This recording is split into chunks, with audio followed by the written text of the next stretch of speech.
Okay. Hopefully you can hear my voice now. What a nightmare.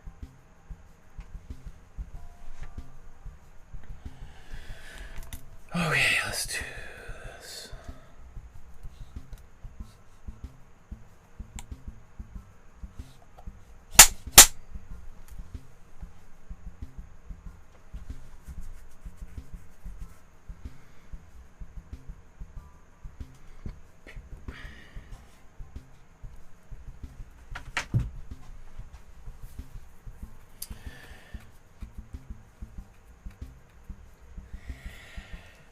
Good morning, everyone. Welcome to my studio. My name is Michael Markowsky, and once again, today we're going to attempt to recreate another artwork by another one of my favorite artists. Today we're going to be looking at Francisco de Goya's The Sleep of Reason Produces Monsters from 1799, one of the great masterpieces of Western art and one of the great influences for movements like surrealism and modern art. And also a little bit of a Halloween theme, since Halloween's just a couple days away from today.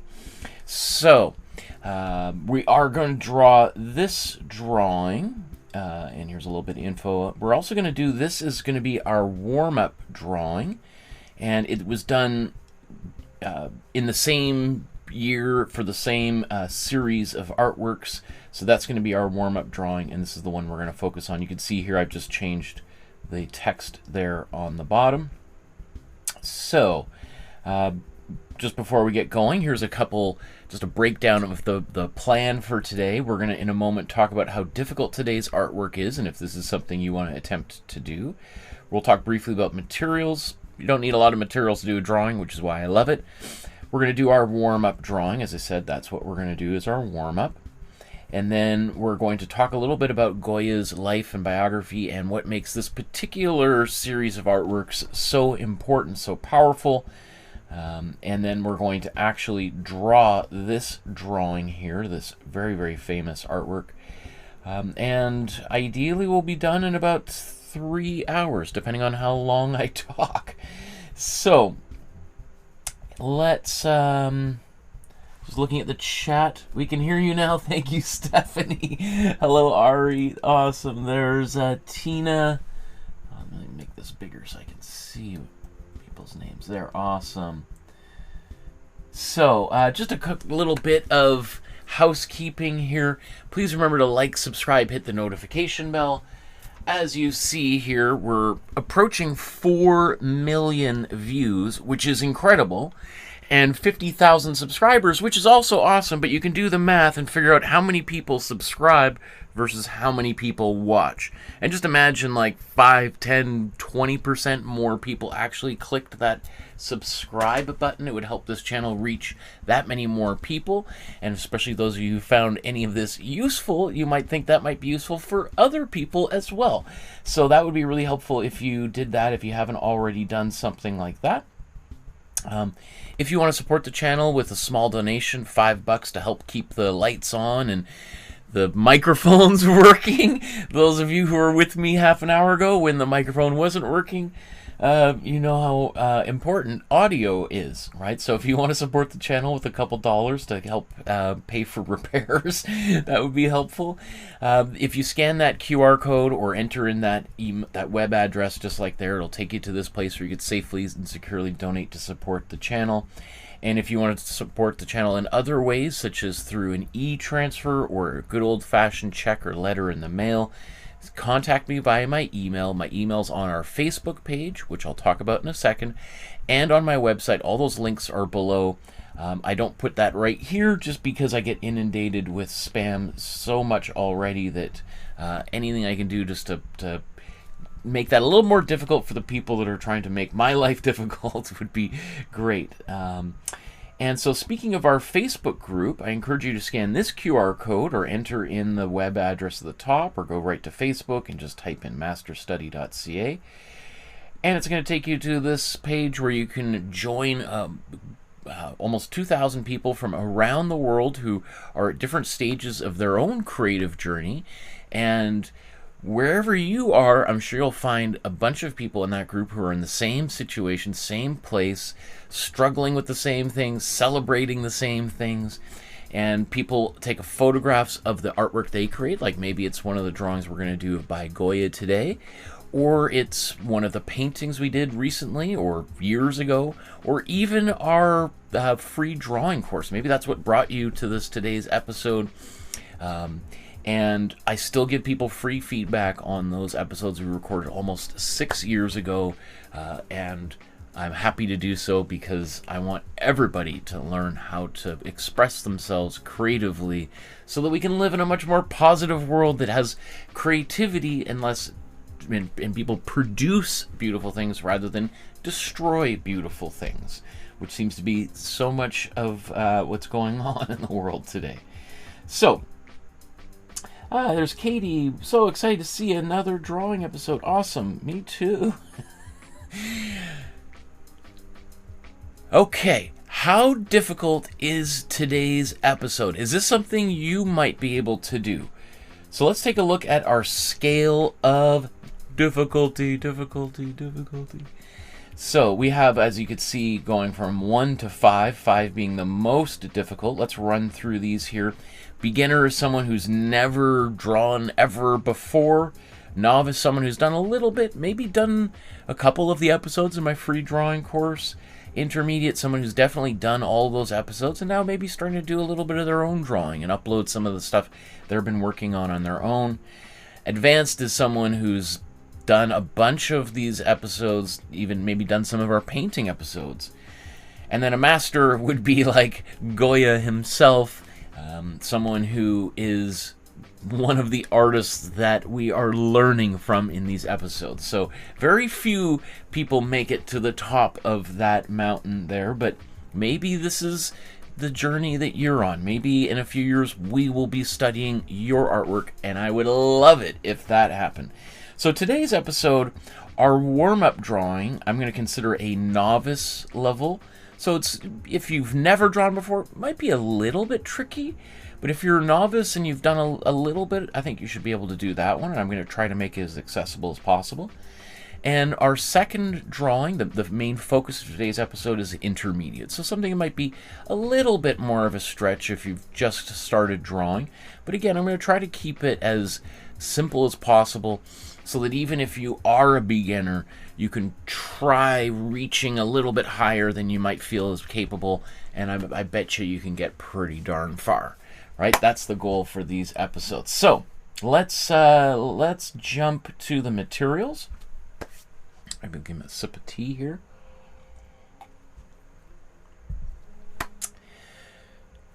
What materials do you need to make a drawing? Well, the answer is very, very little. Now, I've done a free downloadable supply guide that's on that Dropbox folder, and the link is down below. You can scan the QR code.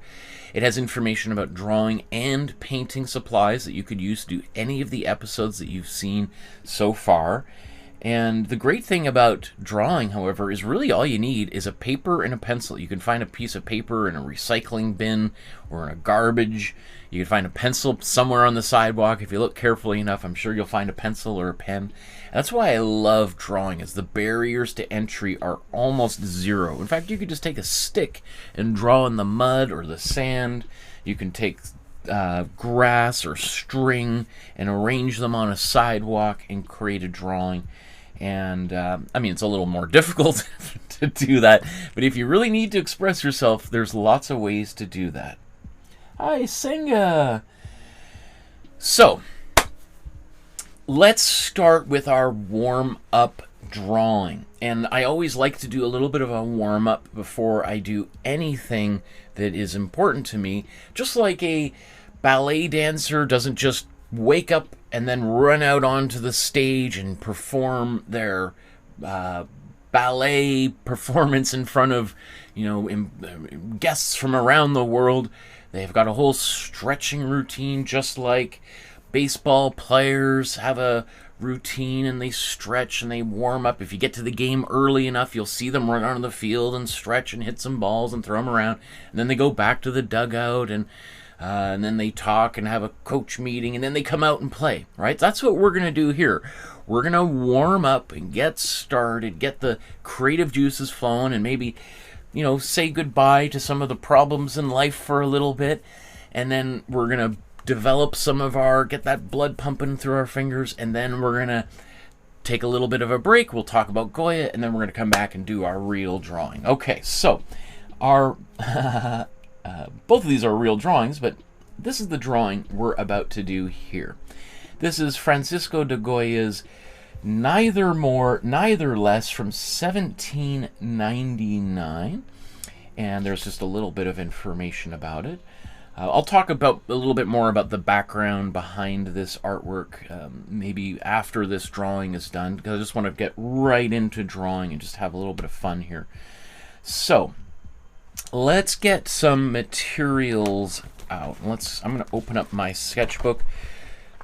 You don't need a sketchbook in order to make a drawing. You can, as I said, just use the paper that you've got, you know, your plain little photocopy paper, right? And you don't need a special pencil, although I've got plenty of them, more of them than I probably need. So, you know, your typical pencil is your HB pencil. I got lots of those. My favorite pencil, you'd think I'd have lots of them since they're my favorite, but I seem to have almost every other kind of pencil in here. Okay, there we go. Here's a 2B pencil. That's my favorite pencil. I like using a 2B pencil. It's just a little bit softer than a HB pencil. It's going to smudge a little bit easier, but it's going to make it a lot easier to erase. And speaking of which, here's my favorite kind of eraser, a kneadable eraser. Just great for fidgeting. Sometimes when I teach in person, I see people just sculpting little things with the kneadable eraser, which, you know what? If that's how people want, I'd much rather people do that than scroll on their phone while I'm talking, right? If they're playing and sculpting, that's awesome too. Okay, so let's just get this. I'm just going to focus this looking at the drawing we did last class. This is an Elizabeth Peyton drawing of Bob Dylan we did a couple weeks ago, I think. And if you want to watch that episode, that's there in the playlist and on the channel. Okay. Let's get the woolies out and start making some drawing. You know, I might even start with my HB pencil just to get things sketched out. I'm even wondering,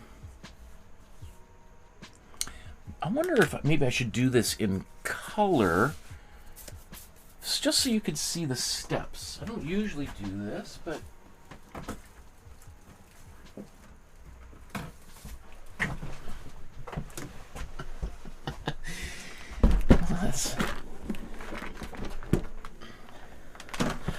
art supplies, art supplies. Who's got too many art supplies? Art supplies, art supplies. Look how many art supplies. Yeah, let's do some color just for fun. Why not?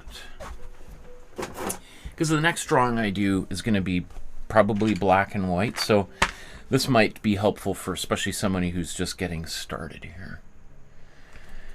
Okay, so maybe the first thing, let's just take a look at the original and think about where we might want to start a drawing like this.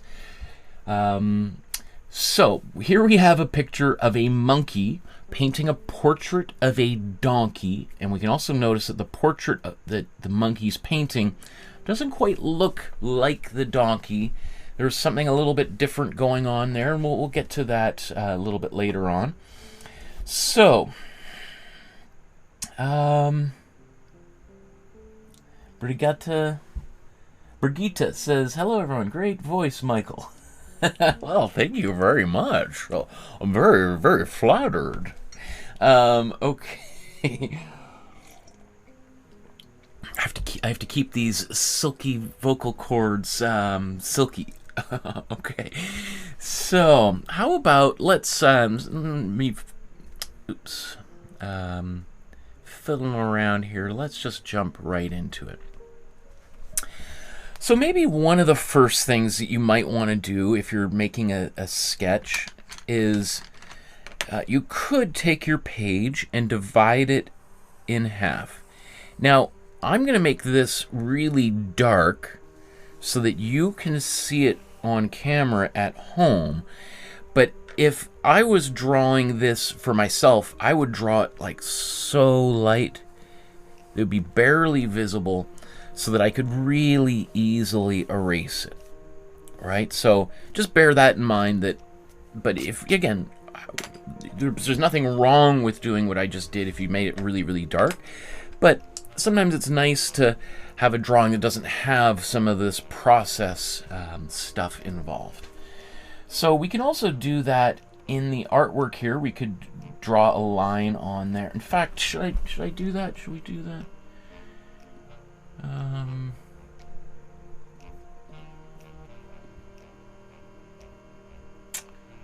Okay, I don't think it's gonna let... Okay, maybe it will let me do that.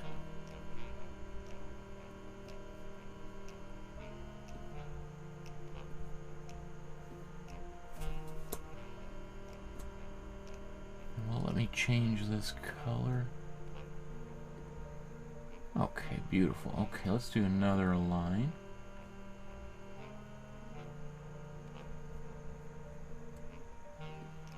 Whoa.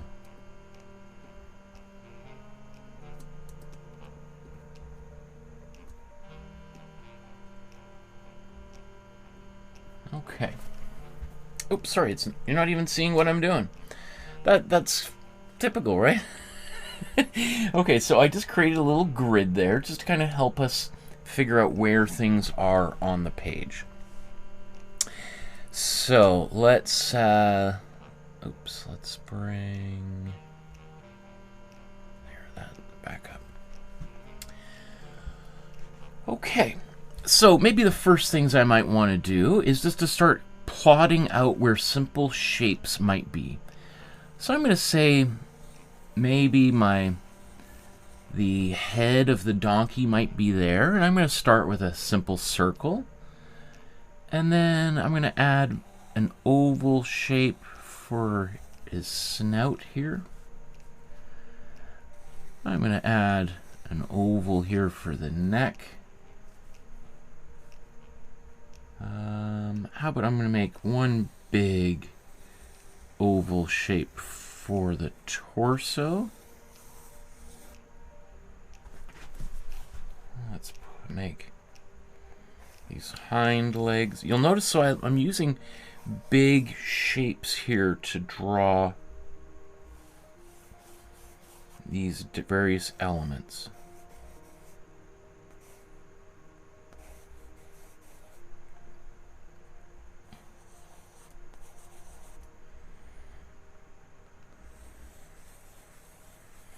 Notice I'm not judging myself.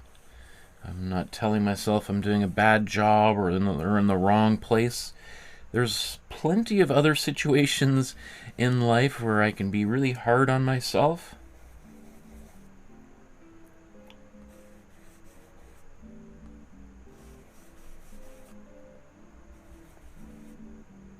This is my opportunity to do a little bit of play.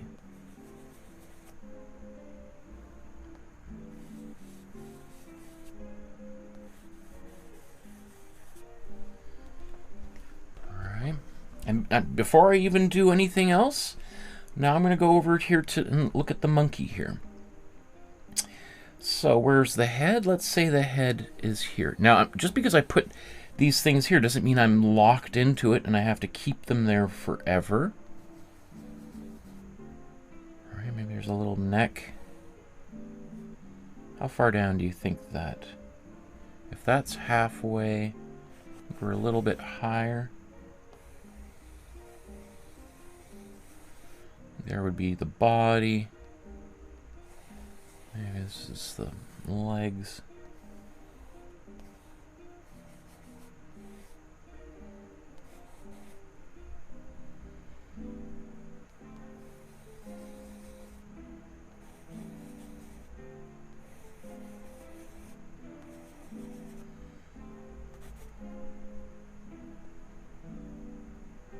I might make this head a bit bigger. Okay, so if we said that's where this box is going to be, somewhere about here, I think. Again, hopefully that's all showing up on camera, nice and easy. Okay, now let's draw the easel in behind here. So once again, so if I say that's halfway, halfway would be about there.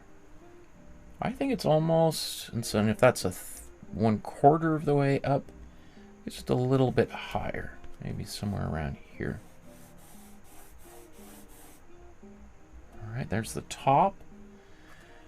And then the bottom is somewhere here. Notice it's slightly different angle. So it's not just straight across, it's kind of going down a little bit. So now where's this corner here? Well, I mean, we could say it's going right through the head, but maybe let's try to find the top. So once again, if that's half and that's a 1/4, so I would say that's about half. That's a 1/4, so it's a little bit in between here. So I'd say it's probably somewhere like that. And so I would say it's something like this. Now, I think we could just draw this parallel. I think it's parallel, but it's okay if it, if anything, if it bows out a little bit. I think, once again, let's divide that into 1/4 or half. Right? And I think that's pretty close. Might be just a little smidge there. And so let's imagine something like that. So essentially, if anything, it might bow a little bit outward at the bottom, this easel, and I think that's pretty good. We've got the top of the easel, which, let's say, we kind of want to basically divide this in half. And so I think that's about right there. So there's this shape. And then let's imagine that there's a leg of the easel going down here and a leg of the easel here. So I'm not sure necessarily what the logic of all of this is. I don't know what's going on here. So because I can't quite figure out what's going on, I've got to make it work for myself. So I think I'll have one leg here and the other leg probably is going to get hidden. So if that's the easel, though, I would imagine the other leg, the third leg, would be back here somewhere. So that's what I don't understand happening here underneath this hoof. That doesn't, it's so strange.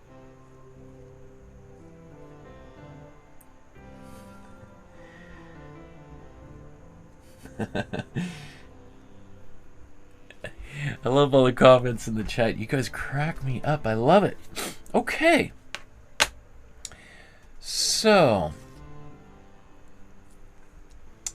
I think that's our we're all done, right? So thanks, everybody. Have a great afternoon.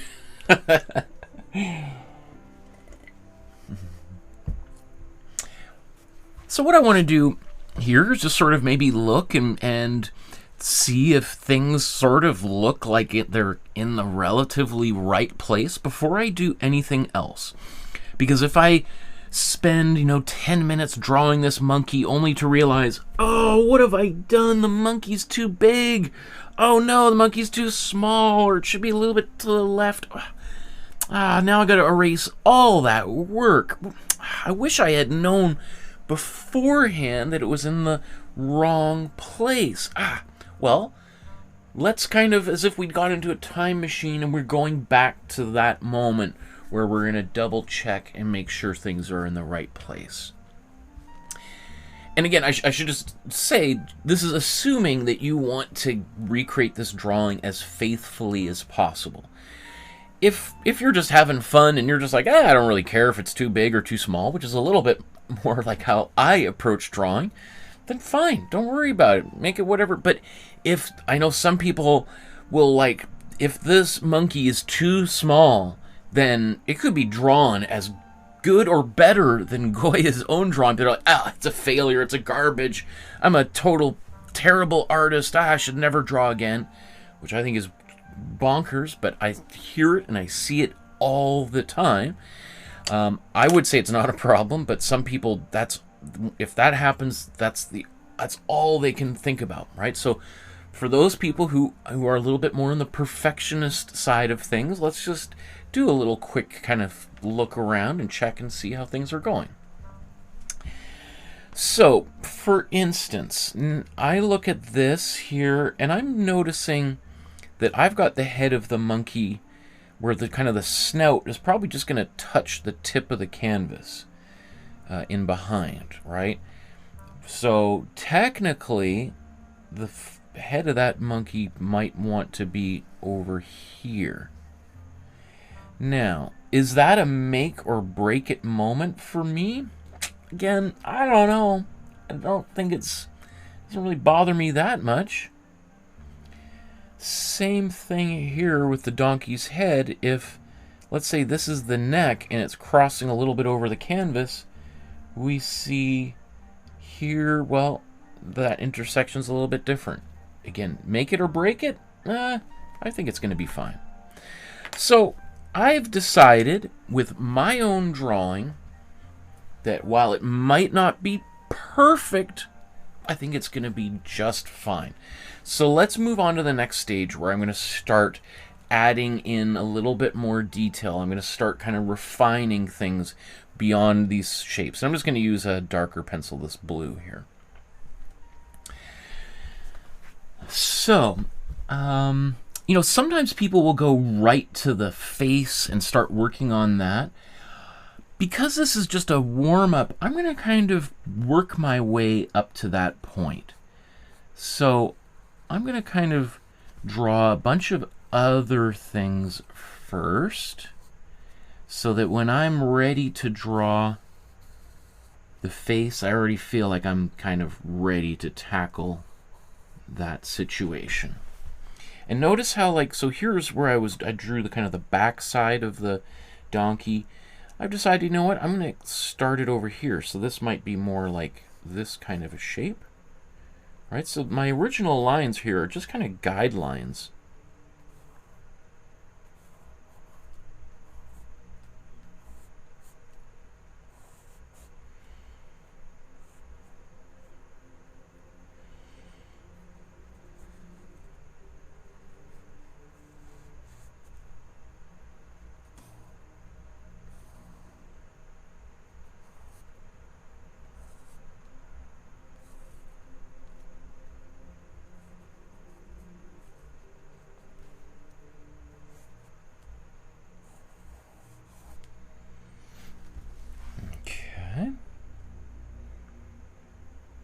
Just notice this donkey's got a little bit of a belly, so let's bring that up.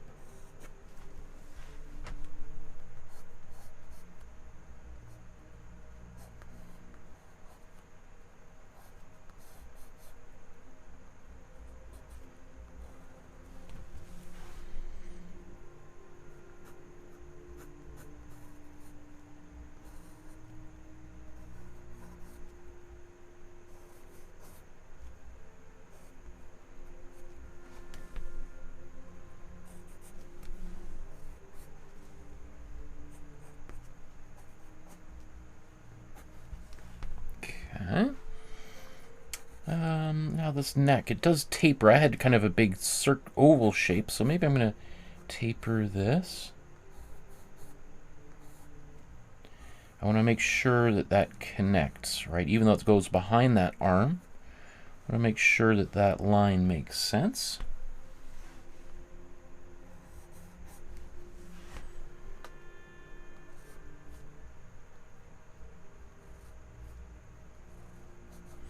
So I had the joint of this arm here, so I'm moving it over here now.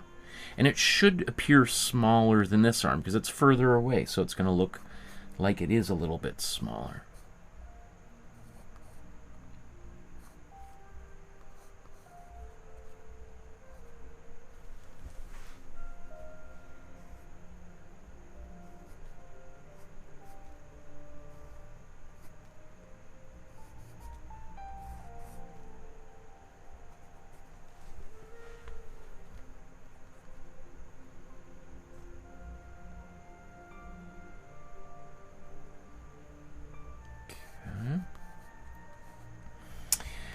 So now I'm starting to feel a little bit better. Now, where's that tail? Is there a tail hidden behind here? I'm not, like, what's this?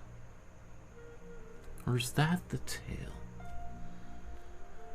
It's kind of hard to see. So maybe I'm going to have a little bit of fun here.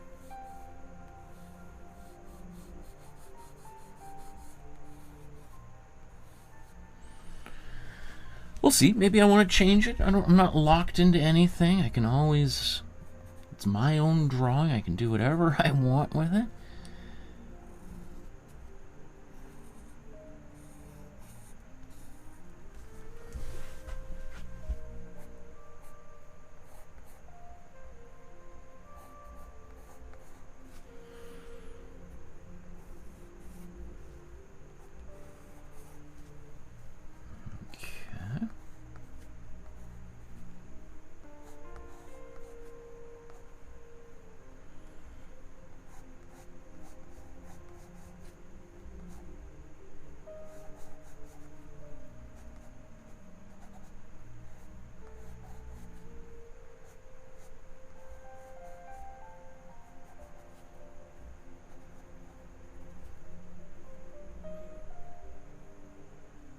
So where is this eye?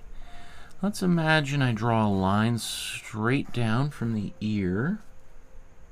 I mean, it's almost right. If we think of this again as that circle, and that might be the center of the circle, it's almost there. It's maybe just a little bit off to the side here.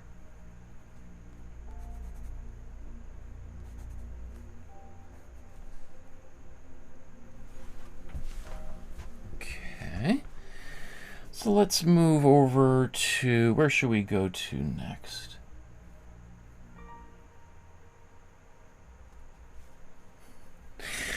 It's funny, you guys all talking about art supplies, me making songs about art supplies. Katie says there's no such thing as too many art supplies. Brigitte says, right. Senga says, too many art supplies sometimes gives you overload.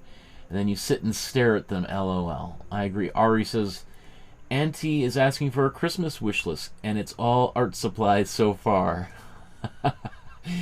And Afra says, hello. Stephanie says, hello. Awesome. Yes. When I go to an art supply store now, I literally bring a list. I put it on my phone so that I go in, I get what I need, and then I leave. It's like I have to be, you know, that dog, you know, dogs with those like lampshades over their head, just so I don't get distracted and be like, ooh, yeah, I think I do need another sketchbook. Oh, this one's leather bound, and oh, look, feel this. It's like, no, get your pencils and get out.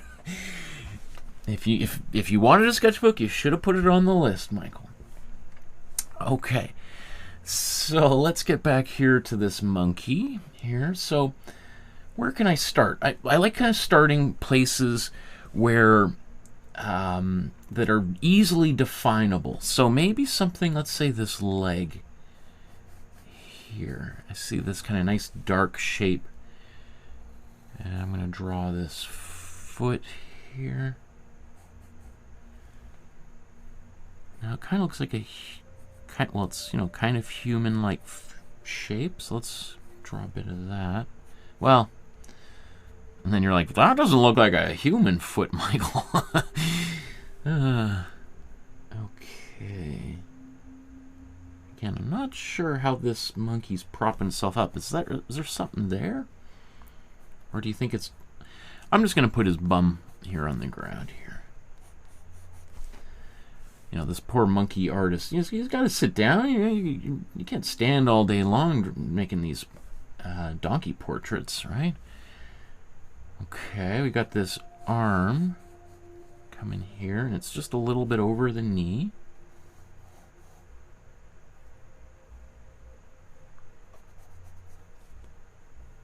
And how are these fingers?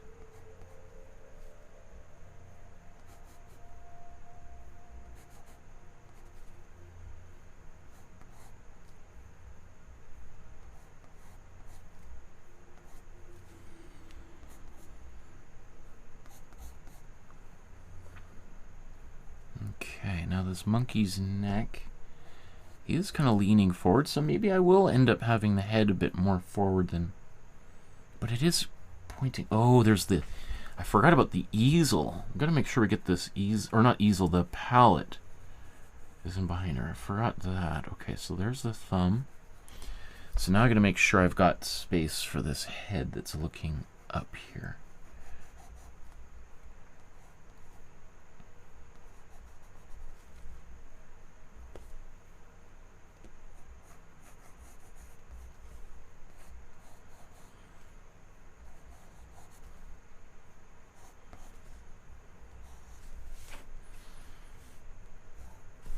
Maybe I gave him too big of a bum. Let's...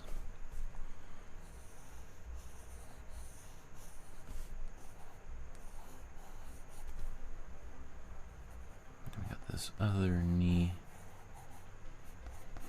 Okay. And so once again, if this is the middle of the face here, Goya's drawn this monkey's eye a little bit higher.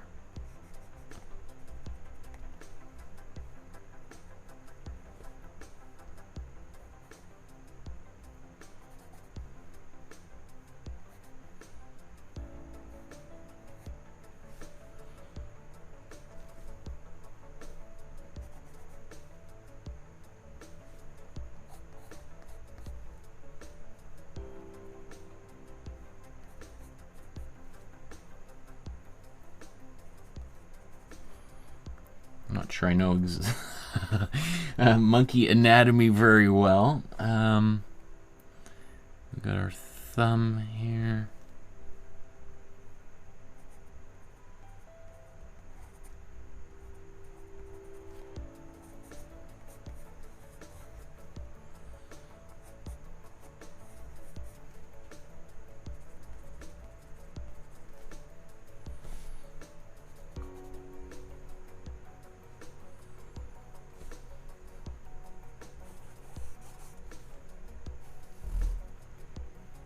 Oh, forgot the other leg of the donkey here. Let's get that in.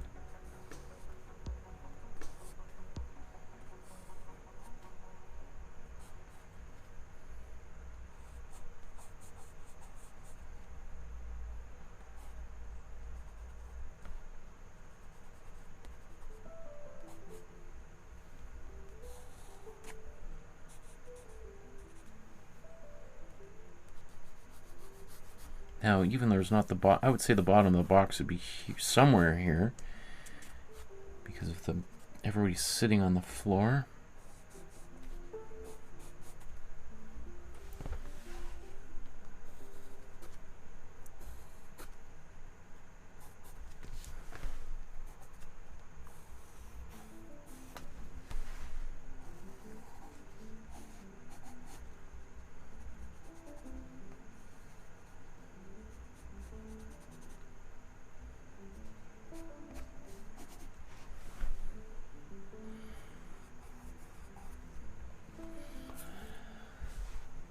Oh, you know what? So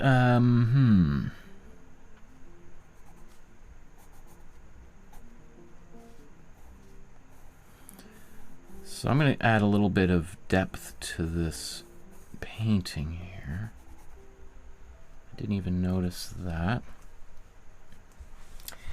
And then the portrait of the donkey too. Let's get that.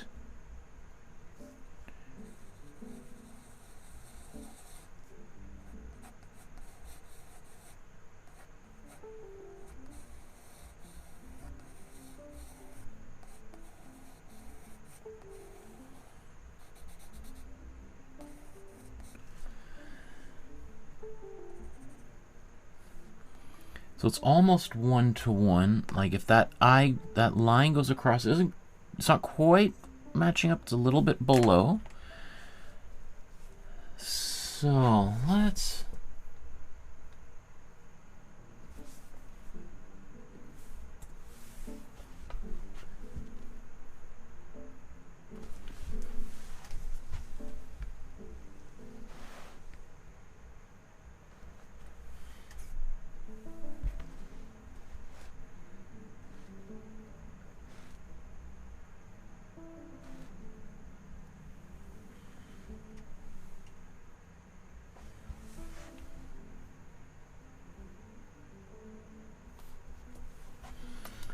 kind of hard to see what's going on in here, but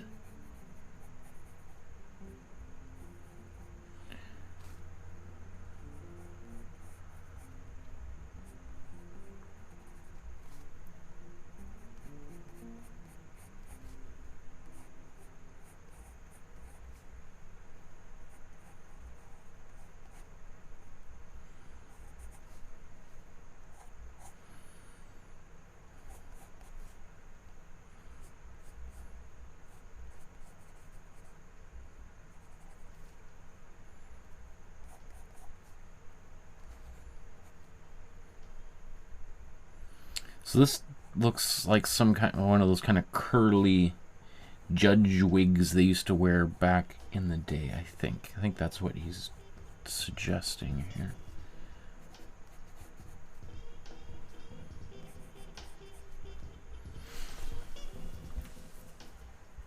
Okay.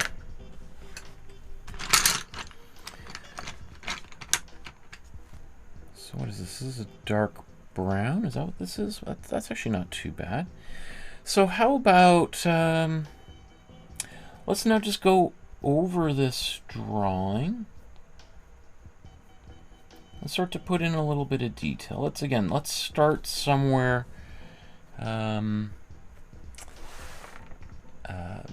maybe off the center, so we can build up a little bit of confidence before we get to the main stage here. Now, again, this is just our warm-up, so I'm not going to spend too long on this, but you could see that Goya's got all of these kind of curving lines. Oops, for the fur.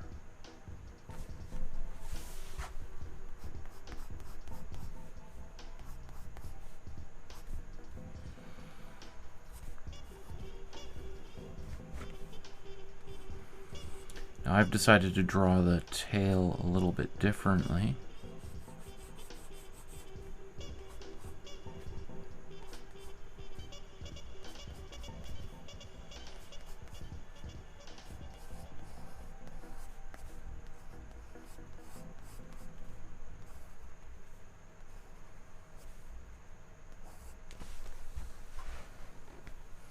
Maybe I'm a little bit close. Ah!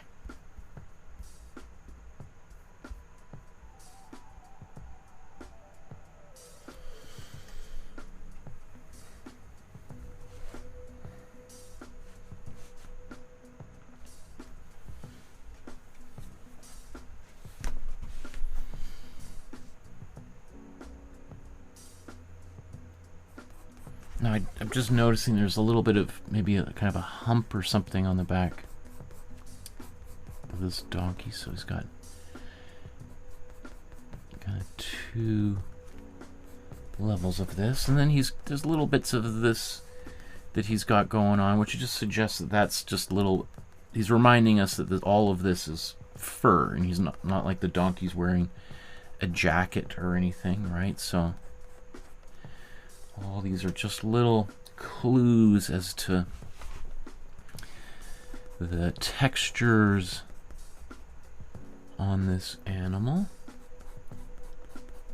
So he's using this broken kind of sketchy line so that we know that this is an animal and this animal fur and not anything, you know, a robot or a knight in shining armor.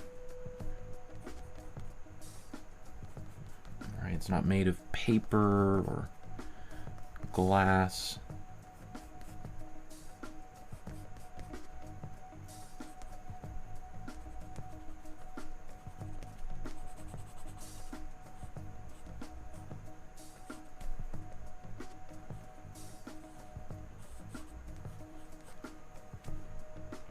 I'll come back and do maybe I don't even know if I'll do some shading later on. Oh, you know what? Now I'm noticing. Okay, so he's got a different kind of easel than I think we might normally associate. So I think the easel that's in behind the painting, rather than kind of being like a, I mean, it is a tripod-like structure, but the legs, let me just describe this. I think if we were to sort of take the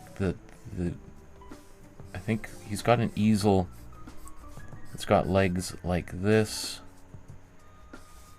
and then the stand in behind, right? Which is also kind of typical. So you have this kind of the bar that can go up and down and a clamp on the top, as opposed to an easel that's got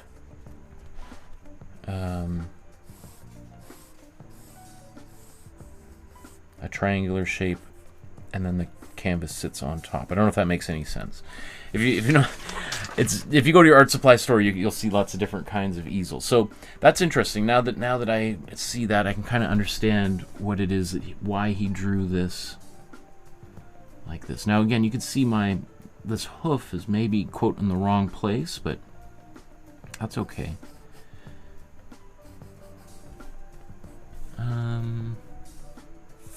Where should I put it? I'm going to put the end of this easel here. The other part, I guess we wouldn't see. These little circles would be holes where the bottom of the easel can move up, and you can, maybe there's a little peg or something that goes through here. So maybe I'll actually draw this bottom.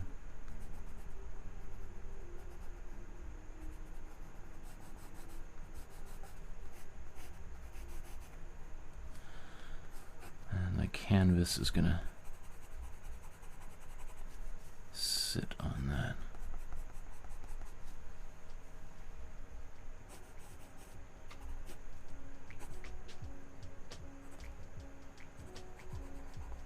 Although I would say if that's the back of that easel,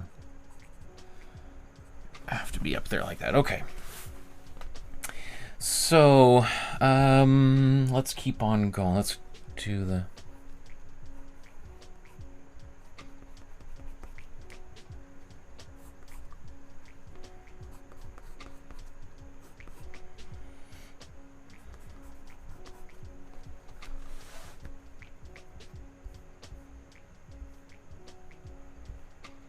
let's work our way right up. Oops, right up to the top here.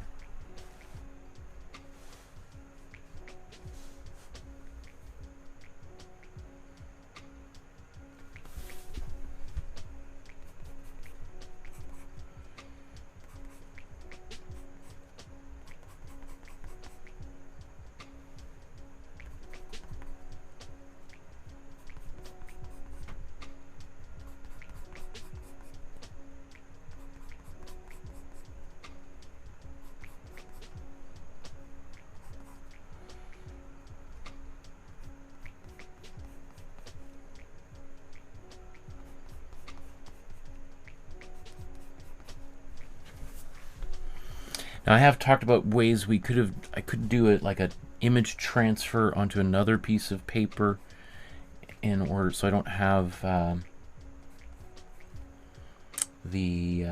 any of my guidelines here. But again, this is just our warm-up drawing.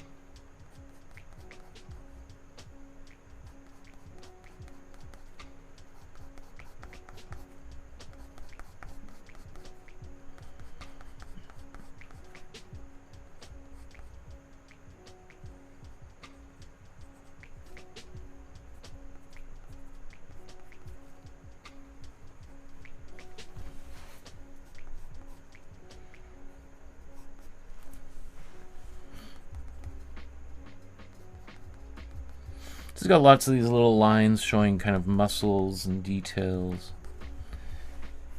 You can add as much or as little as you want here.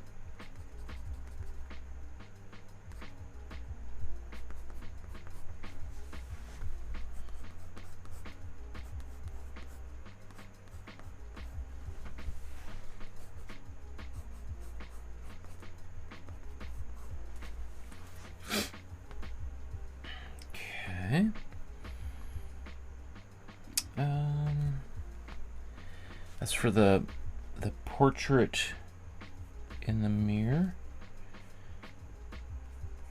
I mean, he's kind of drawn this a little bit kind of subtly, so that, which is smart, so that we create a distinction between the original and the painted version.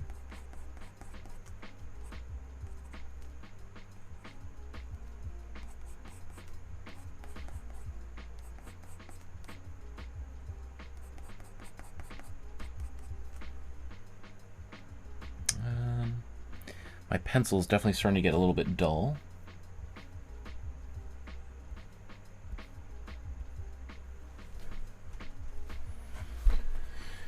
There's Julian says, "Hi there, thank you, Michael, for sharing your passion. I really enjoy the way you teach. Cheers from France."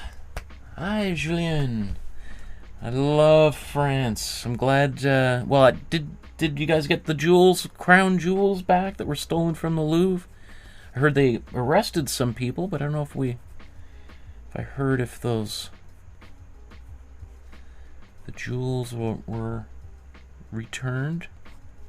I would suspect probably not. If those thieves were smart enough, they probably would have stashed them somewhere as a get-out-of-jail-free kind of card, which unfortunately is why a lot of art thefts happen by organized crime in order to save themselves.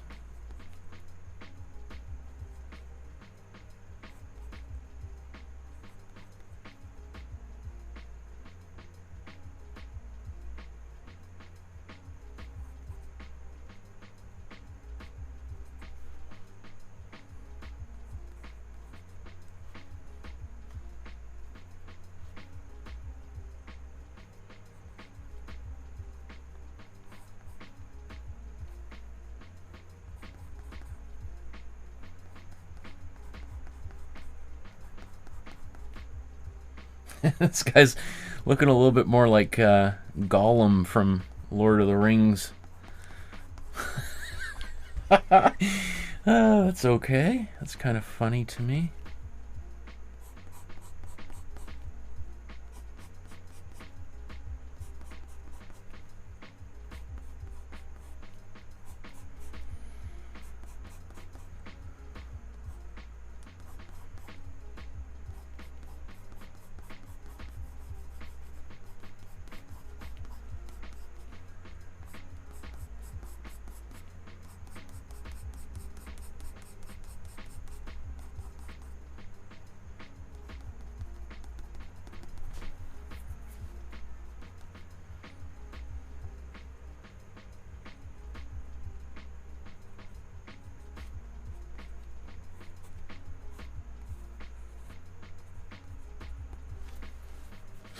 Now my hand is starting to get a little bit dirty because I'm rubbing my hand around. This is kind of smudging the image around a little bit. If I really wanted to protect the surface from smudging or to keep my hand from getting too dirty, then I would just use another piece of paper, just put it down and draw it like that. I think I have an electric pencil sharpener. I'm just in the other part of the studio here. I'm just going to be right back. I'm going to sharpen this pencil. I'll be right back.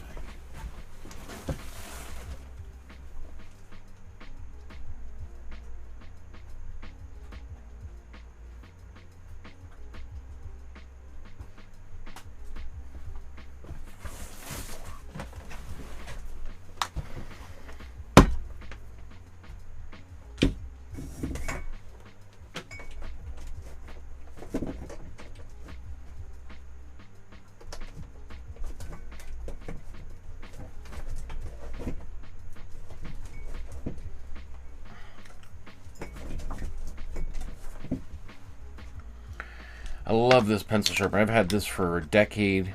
School Smart brand.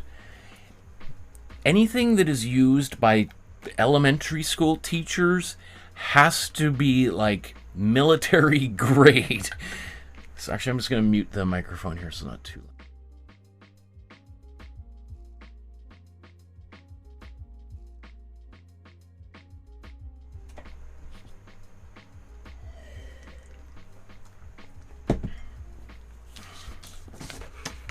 any pencil sharpener that 5-year-olds, 10-year-old kids are going to be using has to be able to take a lot of punishment.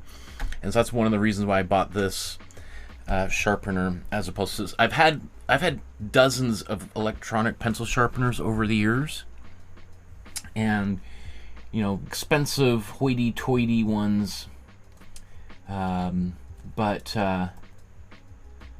that one there has lasted me for a good decade now. Still sometimes gets a little... it doesn't work perfectly, but if I give it a good bang, it'll pick up again.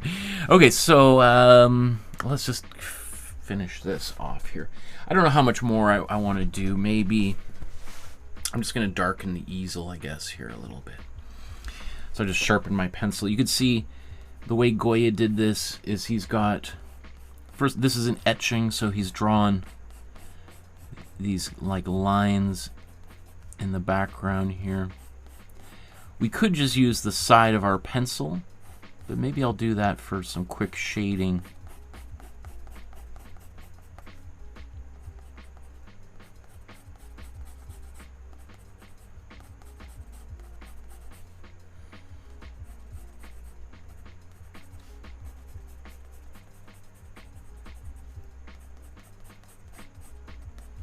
So etching, there's lots of different kinds of etching. He's basically taken a copper plate and used like a really sharp tool to draw into that plate. He probably used some kind of marker, like a grease marker. I guess I wonder if that kind of thing existed back in the day, to draw out, maybe even just draw these kind of like my orange lines like I have them here. And then he's gone in and carved in and over top of his original sketch. Although, you know, I would imagine Goya was probably at the point when he made these artworks where he didn't really need to sketch anything out. He's just attacking the surface.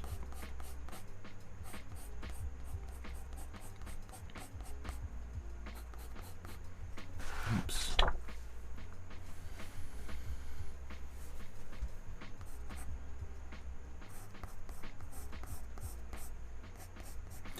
I'm going to sharpen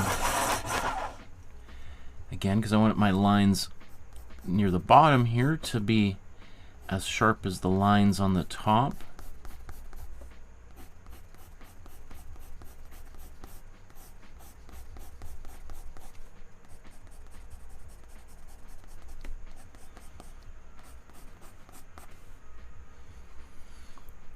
Okay, now if I zoom back out,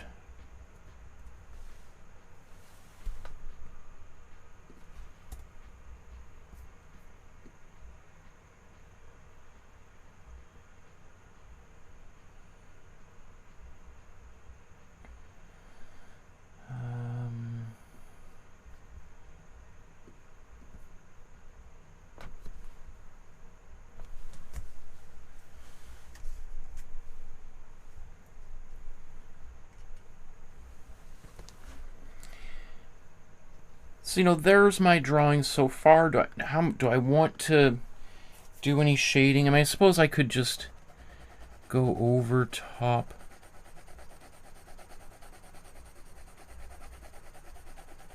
of this image a bit more, just to darken the painting down a bit. I could even just go over this little bit right here.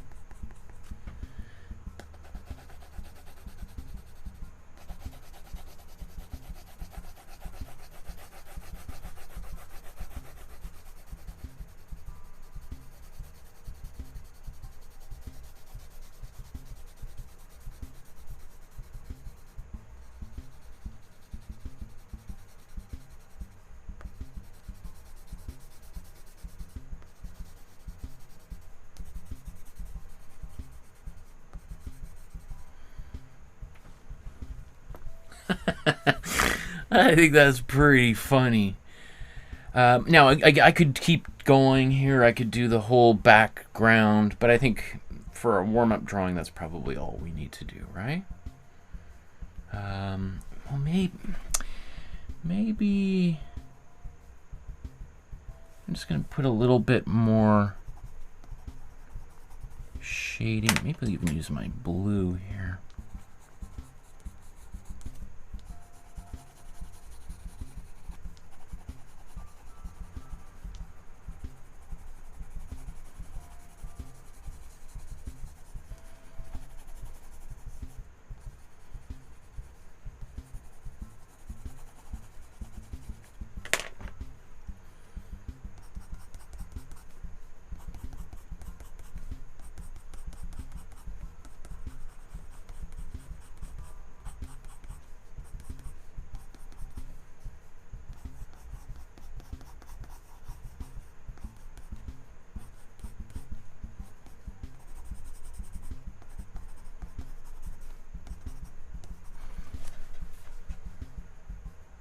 Okay, I think I'm going to leave this one like that to start for our warm-up drawing.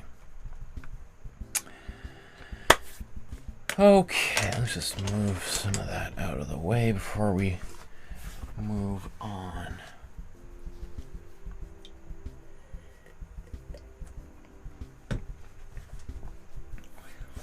So that's a fun little drawing, pretty silly drawing, although I will learn it has some pretty intense significance, what he's actually portraying here, and why it could almost cost him his life to make this type of an image.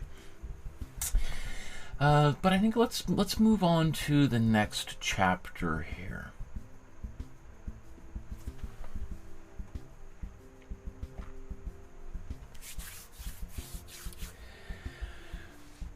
Okay, so let's take a break after having now completed our warm-up drawing, and before we move on to the main drawing of today, the famous Sleep of Reason print that Francisco de Goya made in 1799, and let's talk a little bit about Goya's life and the significance of this particular series of artworks, two of which, of the 80 images he did, why we're drawing those and why those ones specifically. So, let's...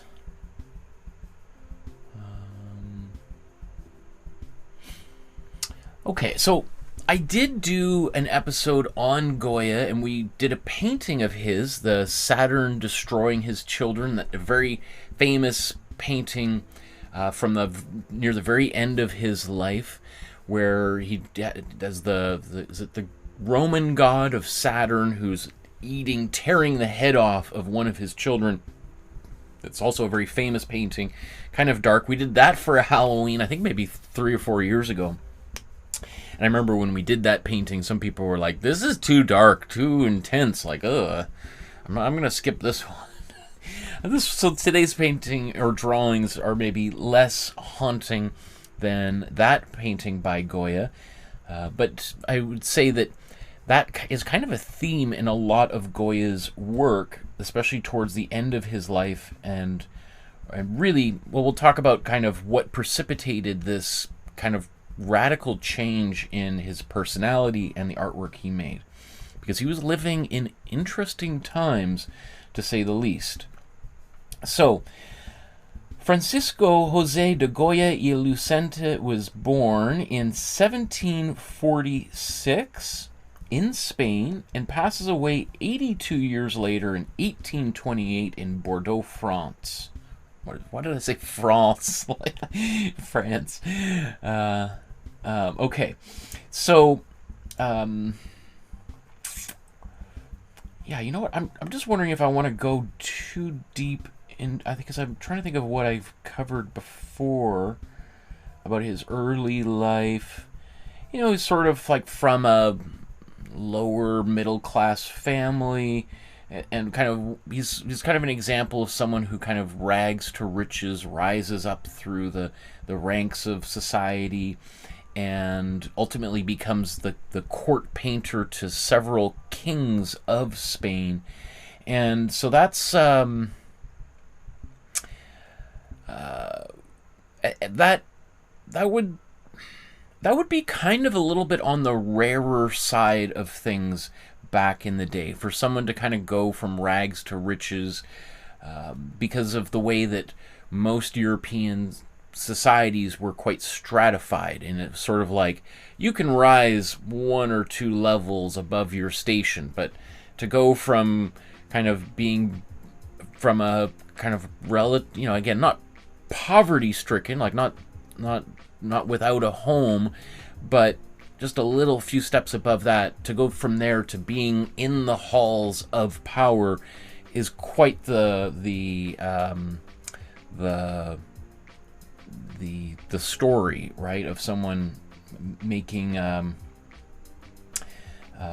quite the name for himself. So, he tries to go to art school in Spain, gets rejected, so he goes to Italy and he studies there for a while, only to return back to Spain, and he's living in Madrid.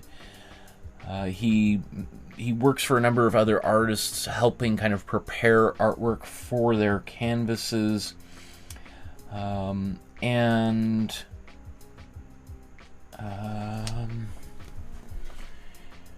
He deals with like illness throughout his life. I think he loses his hearing. I thought it was 1780. Is it 1783 or 93?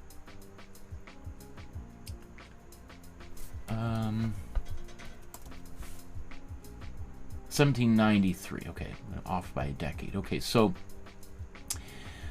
he, after coming back from Italy, he's become quite well known, kind of successful. So when he returns back to Spain, he's now kind of got a little bit of a reputation, and he starts working for King Charles III, and paints the king's portrait. And once you paint the king's portrait, you've pretty much, now you've got your feet both firmly inside the door, and then that makes it very easy to get commissions from anybody else, because if you painted the king, well, I mean, who's gonna turn you down, say, well, you're not good enough? Well, if he's good enough for the king, he's good enough for anybody else in the society. Having said that, during this since like the mid to late 1400s, Spain is there's kind of like two competing groups of power in Spain. One is the royal family, the nobility, all the different people that kind of support the royalty and nobility in a country, and then there is the Catholic Church, and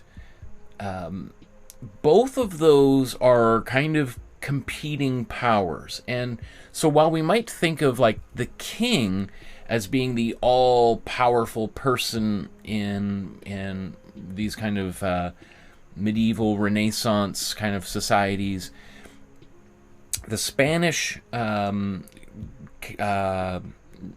Catholic Church was as powerful, if not more powerful, because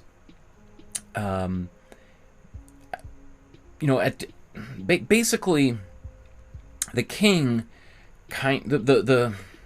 the Catholic Church answers to the Pope in Rome, and that kind of like in many ways supersedes the power of the king. And the king was trying to do certain kinds of reforms throughout his tenure, even the king that followed, that also Goya ends up working for. But there's kind of a limit, and you can only kind of push so far, because if anyone's ever heard of the Spanish Inquisition, you gotta tread kind of lightly. So the Spanish Inquisition is around from, like, is it 1480 something? Let's see.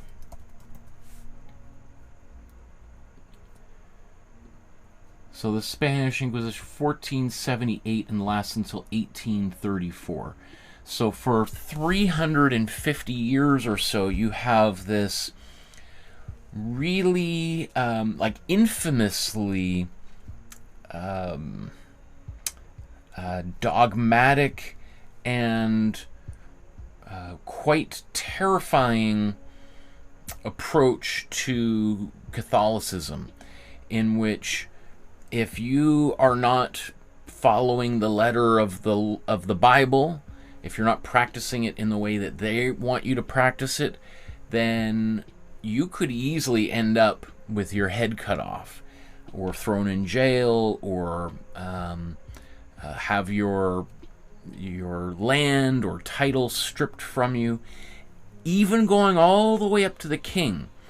And so one of the things is, yes, even though Goya manages to get inside the royal family, and he's painting portraits of all the most wealthy people in Spain, if anything, that makes him and anybody else even more susceptible, under more scrutiny than just your average regular Joe on the street. Because if Goya kind of pushes a little bit too far and expresses his own feelings a little bit too much, then, you know, he's on the stage, he's in the spotlight, right? So that the glare of that spotlight means, you know, people are watching very, very carefully. And so he might have, to some extent, the protection of the king and the royal family, but if he pushes too far, certainly the king is going to be like, I don't know the guy. He just painted my portrait. I have no idea what he does in his spare time. So I think it's worth kind of that's a major theme, the Spanish Inquisition in the life of Goya, so what else do I want to say here? There is, when does Napoleon invade?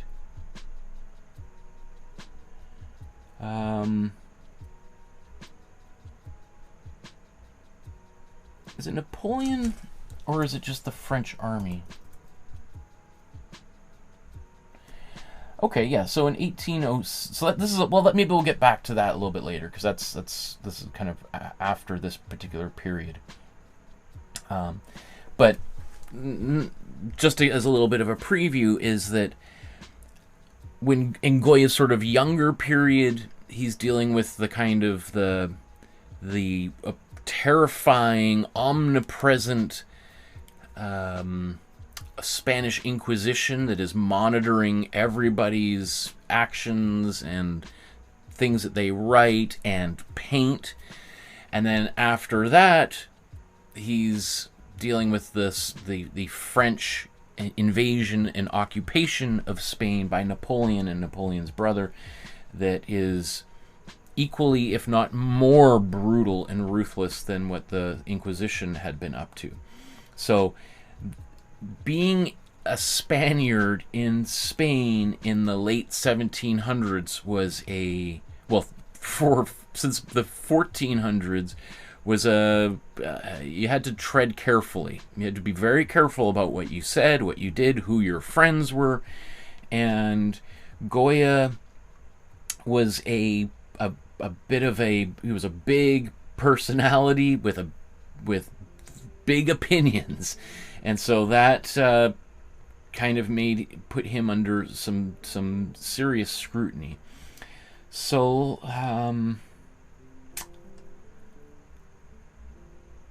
okay, so that takes place afterwards. So let's come to, you know what, maybe I'll come back to today's artwork and the series of artworks. We'll do that separately. But in 1792-93, because of illness, Goya loses his hearing. So as far as I know, he goes both pretty much completely deaf in both ears. And as one could imagine, that would be quite a difficult situation. So let's see, 1793. How old is he when he loses his hearing? So 1746, 1793. So what? He's in his mid-40s, if my math is correct. So he's in his mid-40s when he lives another 40 years, but he loses his hearing, and you can just imagine how that would affect a person. I think it started to make him kind of paranoid, because you don't know if somebody is standing behind you or running up behind you. So you've lost one of your major senses. So I think he starts becoming a little bit on edge about things. Again, this is a particularly dark time in Spanish history, so he has reason to be a little bit paranoid because people are watching him. He is under a great deal of scrutiny, and so his work starts to get darker and darker and more biting, and he starts kind of becoming a bit more politically active. Some of the friends that he makes are quite deeply associated with the Enlightenment philosophy and thinking, which is also called like what do they call it? Like the French thought, because the Enlightenment is like is kind of begins in France and starts spreading around Europe, which a lot of royal families and the church start to become kind of nervous about, like these ideas of that the individual is important too, right? Again, that's something we think is like, what? Like, of course, but we go back 300 years, the idea that a regular person has a world and ideas and hopes and dreams of their own is like absurd. It's like, no, your only purpose is to serve the king and the church. Nobody cares what you have to think or say or feel. Your job is just to support the king, fight when the king wants you to fight, go to church, pay most of your money to the church, and then have children who do the same, and then you die off and you just keep your mouth shut. And the Enlightenment is a little bit like, well, we're all interesting individuals who have something unique to say, and we should all, and the world is better when we all have a voice, right? So of course you can imagine, if you're the king or the church, hearing people talk about that kind of stuff is quite dangerous, because that undermines your authority and your power. So Goya has people who are spreading these ideas in his friendship circle, and the king also has a few of those people around, but he's also kind of does his best to kind of keep them at a distance, so that when the Inquisition, who again, even though he's the king himself is under scrutiny, because the king is just the king. The church has God on speed dial, right? So the king, unlike in other countries where the king has God on the speed dial, in Spain it's just the church is vying for that power. So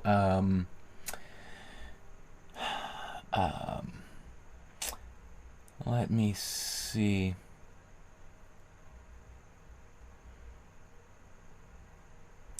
So I mean, I'm just scanning over here on the Wikipedia page.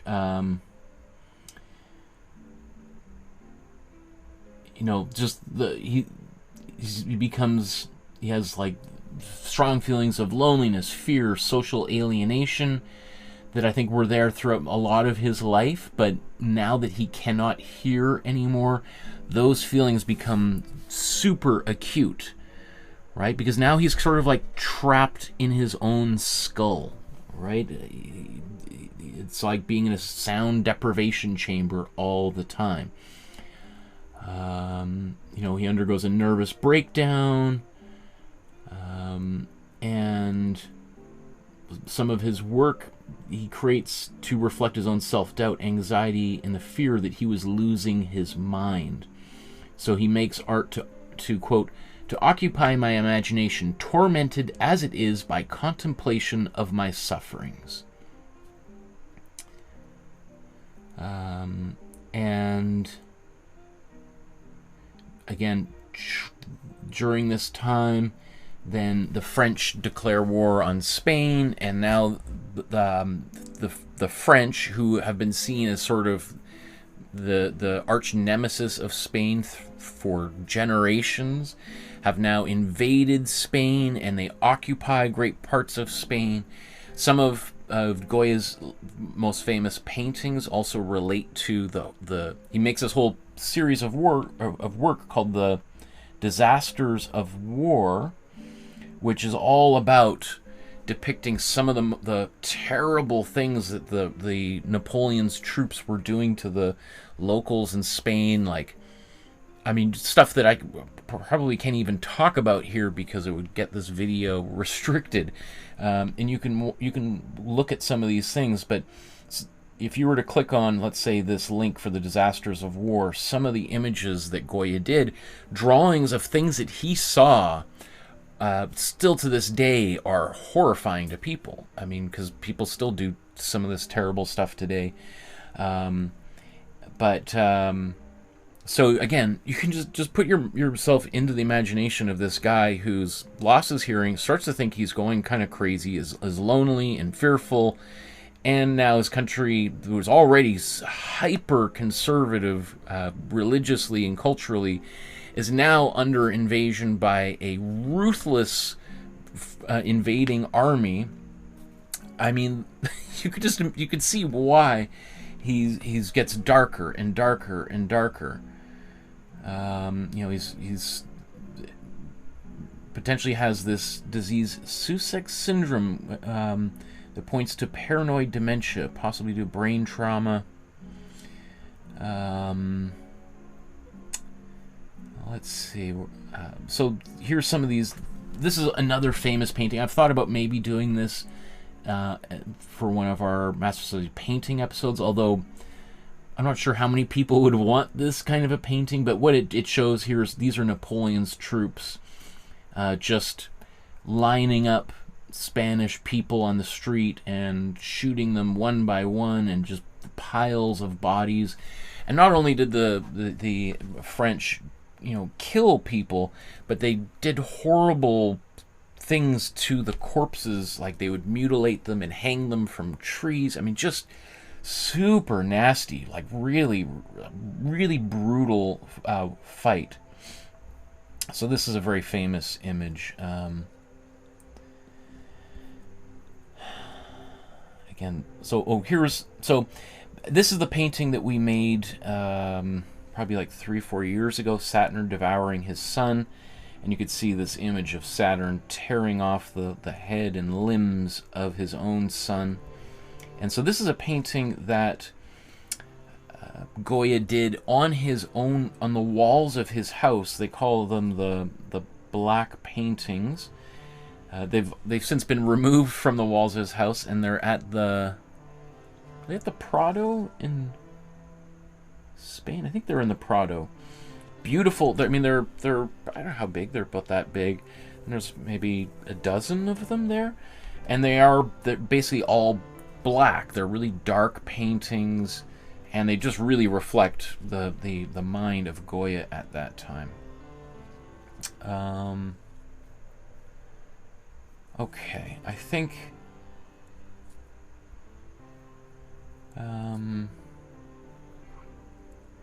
there's a couple great movies. There's Goya in Bordeaux. I remember seeing that movie. Goya's Ghost. I saw that by Milos Forman. That's a good one. I thought there was another one that won the Academy Award. Or am I thinking about Mr. Turner? But yeah, maybe. I can't remember. Anyway, Okay, so I think I've covered a lot of this territory before, so let's go into this.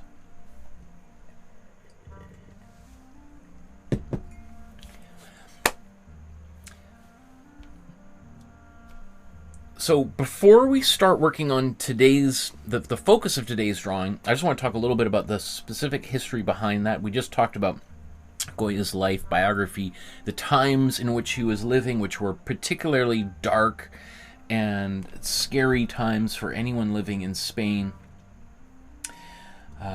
So this drawing here, or it's a drawing, it's an etching that was printed, and it was part of a series, as well as the drawing we did for our warm-up drawing. It was part of a series called Los Caprichos.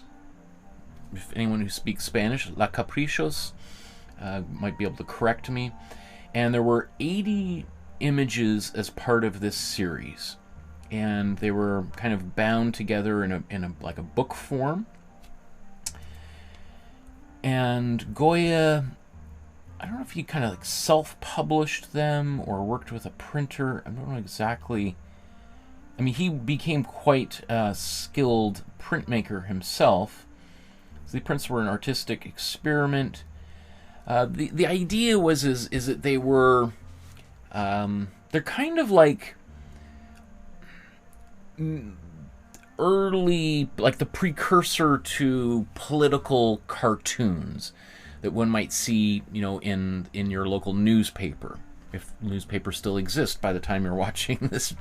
And so they feature different people throughout Spanish society and culture, but they often also featured veiled references to people in power, like the wealthy classes, the royal family, and potentially people in the Catholic Church, who again were pretty scary people to mess with, because they ran the Spanish Inquisition. And whenever I say the Spanish Inquisition, the first thought that comes to mind is the Monty Python sketch where there's just some people talking, and then all of a sudden, boom, the doors open, and it's the Spanish Inquisition, right? Anyway, look it up on YouTube. I'm sure you'll find some of those very funny episodes. But they were no joke.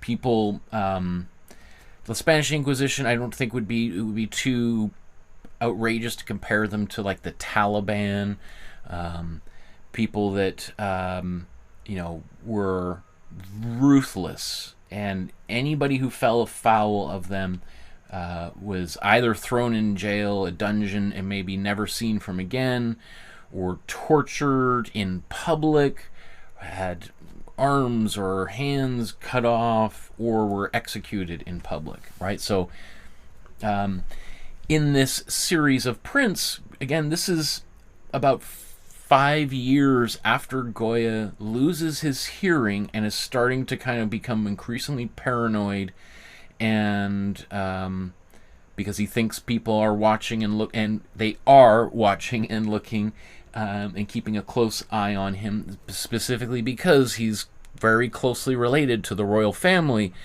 and that idea is dangerous for everybody involved, because if there is potentially a rebellious, revolutionary voice inside the halls of power of the royal family, then that can spread to the royal family, and then, revolution, the whole country falls apart. So I'm sure that the church would have been had probably some conversations with the king of like, tell me some more about your friendship with this Goya fellow.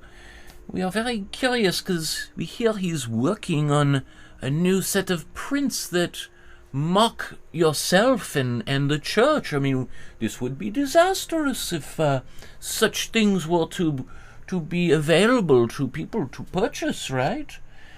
I don't know. I have no idea what accent that's kind of like German, Spanish, French, I don't know what that is. But but Goya, for instance, in the image that we just did, here's one of them.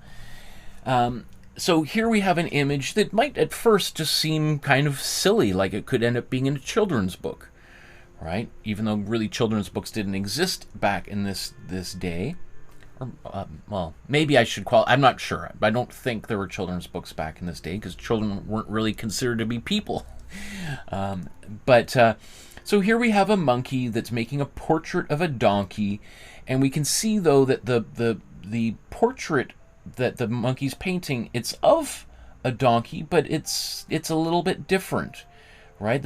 We have this donkey that is just sort of a quote regular donkey, but in the portrait, the donkey appears to have sort of like that that the wigs that we often see, when we think of like judges in England kind of thing, right? That kind of frilly, curly kind of thing when you think of like Benjamin Franklin kind of thing, right? So clearly the monkey is making a portrait that is not quite exactly like the real thing here. And so it suggests that the monkey is making some alterations, maybe making this donkey look a little bit more dignified than he actually is in real life. And so, the monkey throughout, in Spanish culture, but really pretty much every culture, is sort of known as a bit of a troublemaker, as monkeys are great at mimicking human behavior. So in some ways, Goya is making fun of himself and other artists by saying it's like, the artist is a little bit of a fool, a little bit of a troublemaker, but they're good at sort of mimicking the sounds and the people around them, but maybe they're not necessarily doing the best job of it, or maybe they might be doing something a little bit underhanded. So he's suggesting that perhaps we talk about like something could be done by Shakespeare could be written by a million monkeys typing on computers, and eventually one of them will write Hamlet or something. But that they're maybe a little bit stupid, but also they can be easily manipulated and be made to do things, but also might not be the most trustworthy kind of persons, right? And so we can't necessarily trust what a monkey might paint, and that monkey might make a distortion of reality. And here, the distortion that the monkey is creating is we've got just an ordinary donkey, but he's painting it to look like maybe a lawyer, a judge, a king, a priest, a pope, right? You start to kind of once we get past, it's just a silly drawing, like, well, hold on a second, what are you actually saying here? Like, why is the picture of the donkey looking kind of like a noble, upright citizen here? Like, what exactly are you saying, Goya? That the people in charge in Spain are just donkeys, right? And another word for donkeys is an ass, right? That donkeys are kind of dopes, and they are kind of stubborn, and have they kind of they might be good at working in the fields, pulling plows, but are not graceful, beautiful show creatures that do like horses that jump over things, and they go into battle and they carry kings. A donkey is kind of, again, I have no judgment on donkeys. I don't know how smart donkeys actually are in life, but just culturally, they're kind of seen as a little bit lesser than horses. So again, when we look at this, there is some pretty dark or biting commentary bubbling just under the surface, isn't it? It's almost barely disguised here, a bit of contempt towards authority. And then if we look at this other image, which is, so this one here, the we just looked at, neither more nor less. And then that title, neither more nor less, is like that the monkey is painting the donkey neither, you know, better or worse than the donkey actually is. So he's suggesting that this painting of this whoever rich person might be is neither smarter or dumber than the donkey itself, right? So it just suggests that they're both kind of and the monkey itself is neither smarter or dumber than the donkey, so that everyone's a bit of a fool in this picture, right? And so this is plate 41 of 80 from Las Caprichos, this book that he was creating. And then the subject of the image we're about to create is image number 43. So just a couple pages later is the sleep of reason produces monsters. So once again, if we look at this image, what are we seeing? Well, we see this guy, and a lot of people suggest it's Goya himself, this man who's kind of maybe taking a nap, because he's not laying in a bed, right? He's not got his little sleeping cap on and his robes and his pajamas on and his bed and his pillow. He's kind of fallen asleep at his desk, right? We see a pencil, I think it's a pencil or a pen right there on the desk. So he's been doing something, and then his mind's drifted off and he's fallen asleep at his desk. So it suggests this person is sort of, like, just think about why you might take a nap in the middle of the day. It might be because you've been working really hard and you're exhausted, you've fallen asleep, maybe kind of a bit spontaneously, like, I teach at a university, and I've seen many students fall asleep, put their heads down on the table, or just their eyes roll back into their heads and they nod off for a second. So it suggests somebody who's maybe lost a little bit of self-awareness, is not entirely, in command of themselves, that they've kind of just nodded off. Probably some of you right now watching in a different time zone are themselves kind of like, what? Sorry, what? Okay, I need to rewind a little bit, right? So, okay, so it's this guy who may or may not be Goya himself, a self-portrait of an artist who's fallen asleep.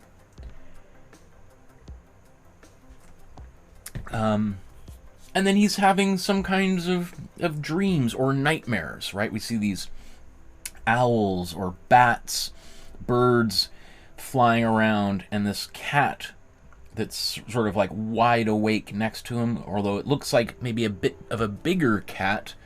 Doesn't look like maybe just your local domestic cat, but maybe more like a tiger or some kind of lynx or something, right? So is that cat or feline creature in his dreams, or is it sitting there observing, watching, and it itself is woken up and is like, what is going on in this room? So all of that would be fine, right? It's not unusual for people to have nightmares, to dream of kind of monstrous things, right? Especially around Halloween time. But I think what brings it to another level is the title that Goya has written directly on the print. And at one point, this was Goya had determined this was going to be the front cover of this book that he was creating, or the front piece, for if there were going to be loosely, like, sometimes this type of thing might not necessarily be a book, but just like a series of images that might be wrapped in like a ribbon or something, and you'd open them up and leaf through these different drawings. Either way, this was, Goya originally thought that this was going to be the cover, so this could have been potentially even the title for the whole book itself. It eventually did not, and it just became one of the other pages in the book, but certainly has become by far the most recognized image of this series of 80 images. But let's just think of, like, so the title of this, which I've translated here, is "The Sleep of Reason Produces Monsters." What does that mean? The sleep of reason produces monsters. Well, it's this idea that it's not just this guy who's fallen asleep and monsters have started to appear, but it's that reason itself has fallen asleep and monsters have arisen. That it's like the culture itself, the people in power are asleep, and while they're sleeping, these monsters are rising up and kind of moving about freely. So just, again, think about who he might be talking about here, right?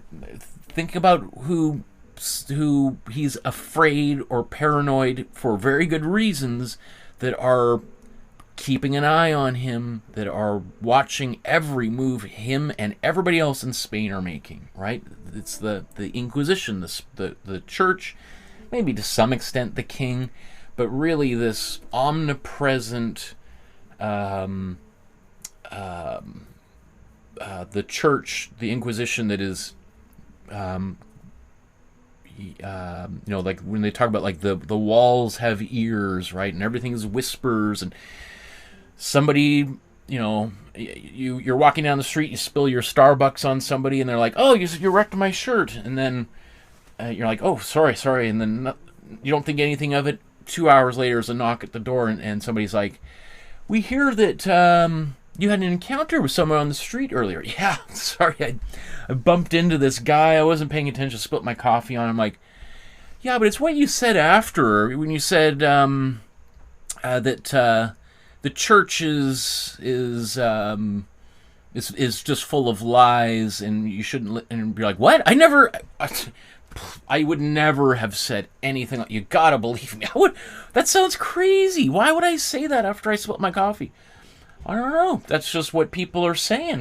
We got a dozen people who said you yelled at that guy and said that the Bible is lies." You're like, "What?" Right? So it's, I get scary times.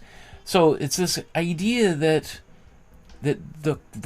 Spain itself has fallen asleep, and the king potentially has fallen asleep, and while that's happening, the Inquisition is breeding all of these monsters that are taking over and destroying the country. So, I mean, you can't get much worse than not only suggesting that the people in charge, the king, is potentially asleep at the wheel, but as a result, the people that are kind of now moving into power or have always been there is the Inquisition. So you're basically taking on the two most powerful organizations in your country in this one image. And so this is also considered to be, along with the entire set of images as part of this series, some of the very first political artworks ever made. And of course, one might say most artwork before this was political in nature, propaganda made on behalf of kings and queens and religious figures. But this is maybe one of the first anti-authoritarian political artworks or series of artworks ever made, where an artist has decided, you know what, screw this. I don't like the people in power, and I'm going to say something about it. Well, what ends up happening is Goya prints, I think he was originally going to print like 500 of these books. After about 30 of them, he stops selling them, and he actually ends up giving all of the original, the etching plates that would be used to print these, he gives them all to the king, which basically, so why did that happen? Well, it might have been the king himself was like, dude, you gotta come over, here, you gotta come and let's have a bit of a talk. Listen, big fan of your work, you're doing great stuff. I've got a bunch of your paintings. I got one of your paintings in my bedroom. You painted a picture of my kids, my wife, my mistress, got them all. Love it. This new book you just put out, kind of put me in a bit of an awkward situation with the church. You see, I know you're, like Goya says, he has like kind of a, I don't know if it's in here. He has sort of a disclaimer that, I don't know if it's reproduced here on Wikipedia, but he has a disclaimer that says, like, look, this is just some fun pictures of people in societies around the world. There's goofy people all over the place, but it's just fun. I'm just making fun of contemporary society. I mean, please, if you're reading anything into it, that's on you, because this is just for fun. It's just I'm just being silly. But so the king is like, yeah, I read the introduction to, I mean, but let's be honest. Like, look at this picture of the sleep, the sleep of reason produces monsters. Like, come on. We both know what you're talking about here. This is, if you want to do something that was pretty subtle, this is not it. This is pretty much like hitting someone over the head with a hammer, right? Like, we all know what's really going on here. So he withdraws those prints and he gives the plates to the king, because probably if he had kept them, the Inquisition would have taken them and destroyed them. So he's spent maybe a couple of years of his life working on these things, and he's probably not too super keen on having them all just destroyed and probably his head cut off. So he decides, you know what, here, your Excellency, this is my gift to you. I mean, and maybe you could just share it with your friends. And obviously, if there was any negative ideas in here whatsoever that were ridiculing you, I mean, I certainly wouldn't give you them, right? So we're cool, right? Right? I'm not going to print any more of them, right? And I can keep my head. Right, so which is what happens here is that essentially he gives them to the king, and they get basically shelved for, I think, about 15 years until they do start printing them. I'm just trying to remember. I don't think Goya was still alive when they started the new. I'm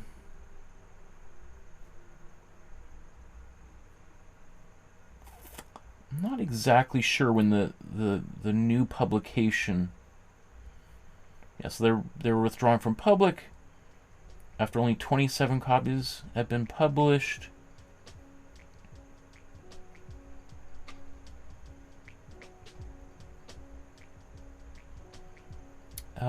Oh yeah, so he gives them to the king, who puts them in kind of storage as an exchange for a pension for his son, right? So he's like, if I give you this, do you think you could just help take care of my kid so that he can live and retire peacefully on his own, and then I promise you I'll keep my nose clean for the rest of my life.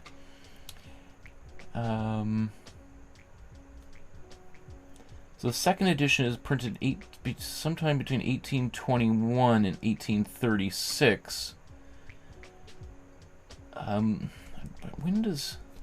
I'm sorry, I know that's... Let's just double check, because I thought he was still alive. So he dies in 1828. So some debate as to when these the larger pressing, and then those things became quite popular, and then they were reproduced over and over and over.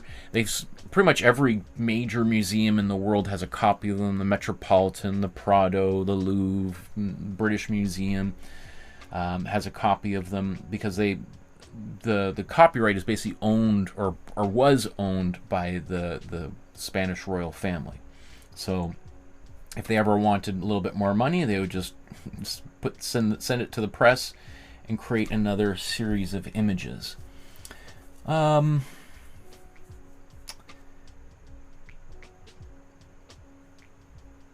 Let me see. It's also that, you know, by the Spanish Inquisition ends in 1834, so, you know, it basically is after the Napoleonic invasions, the Spanish Inquisition loses a lot of its power.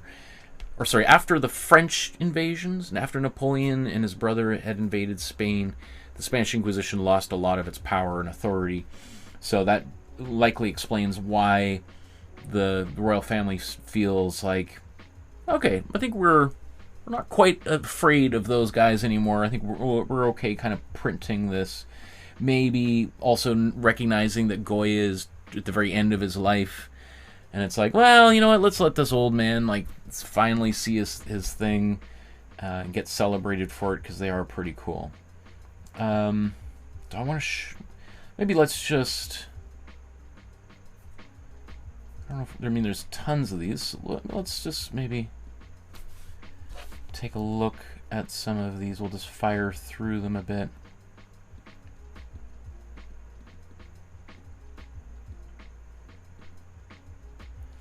You know, there are many of them, again, they're all kind of appear very silly at first.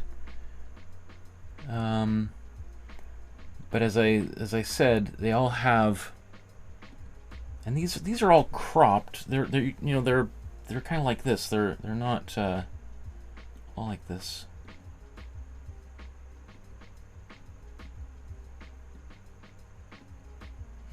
These definitely, though, influenced his Disasters of War series that was done like a decade after this, or just under a decade after this, that are even no holds barred, brutal depictions of violence, and there's no metaphorical kind of layer disguising what he's saying later on. They are all pretty nasty kind of things. Okay, I think I should probably, let's get to drawing here. So,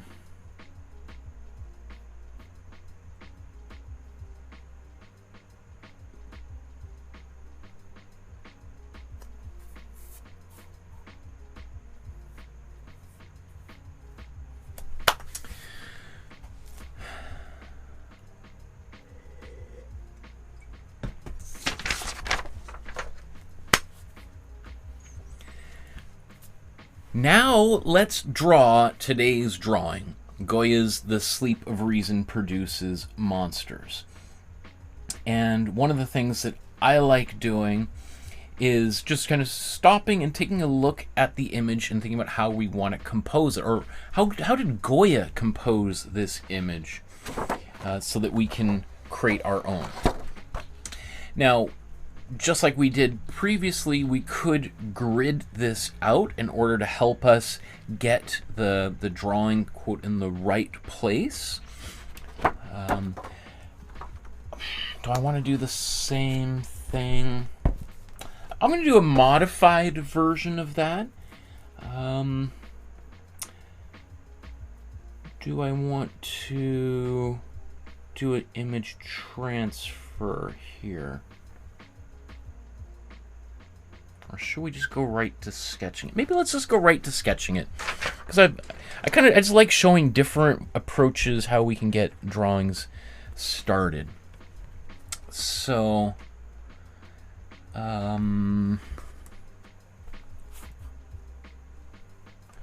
let's say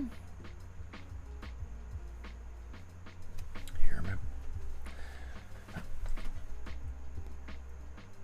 annotate. Let's put.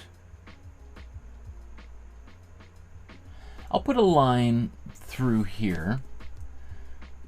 I'll divide it into quarters, but in my own drawing, I'm not going to draw these lines on here. I'll show you a slightly different way to do this.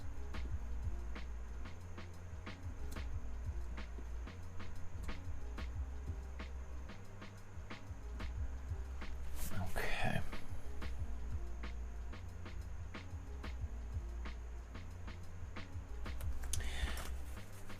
So, if that's the center of our image, let's bring up the original here, or my sketchbook. And let's get this in the middle of the page. Okay. So, again, I could draw a grid on here, and I could grid it out. I could, put lots of lines on here, and I could do the same with the original. But instead, of doing all that, I'm just gonna I'll make this a little bit darker, but that might be to the extent that I would go, is literally putting just a little dot in the center, because with that dot, I can kind of visualize where this line might be.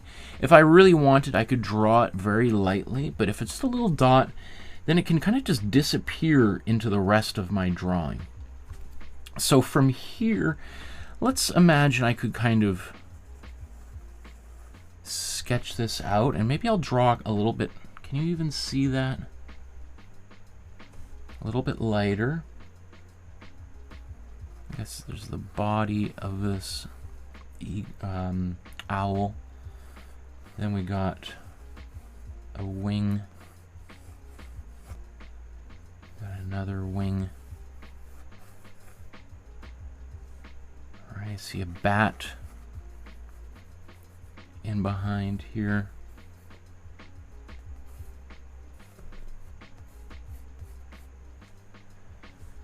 All right, I got another big bat up here again. If that's my middle line, got a bat, ears.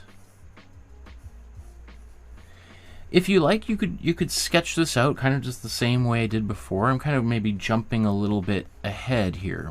Rather than going right to the simple forms, I'm already starting to put a little bit more detail in here.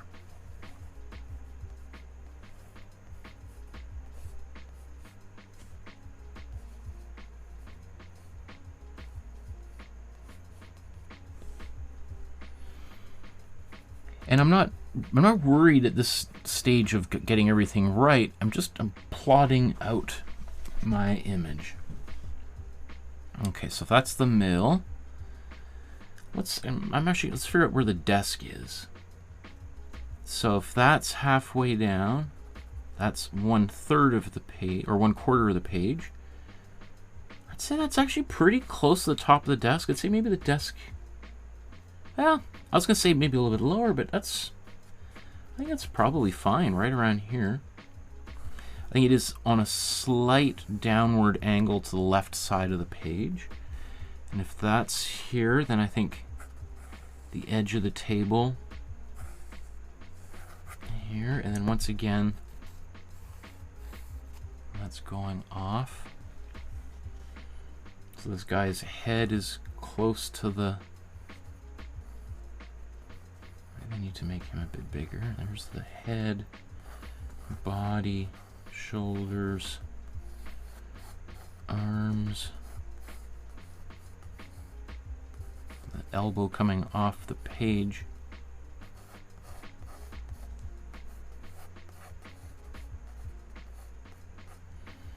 I got one leg coming down, another leg not quite straight. And if that's the bottom here, then this other leg foot is close. And the jacket coming down here. We got our cat in the bottom, or some kind of feline creature. This chair that lines up with this paw.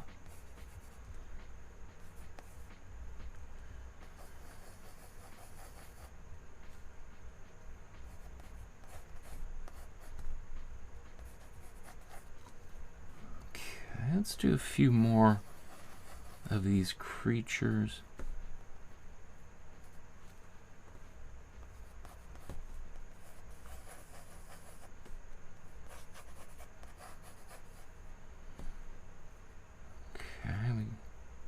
So that owl could be a little bit higher or lower. Well, let's see. We got this other one here, and we got another one there. I don't know if anybody can see any of that on camera.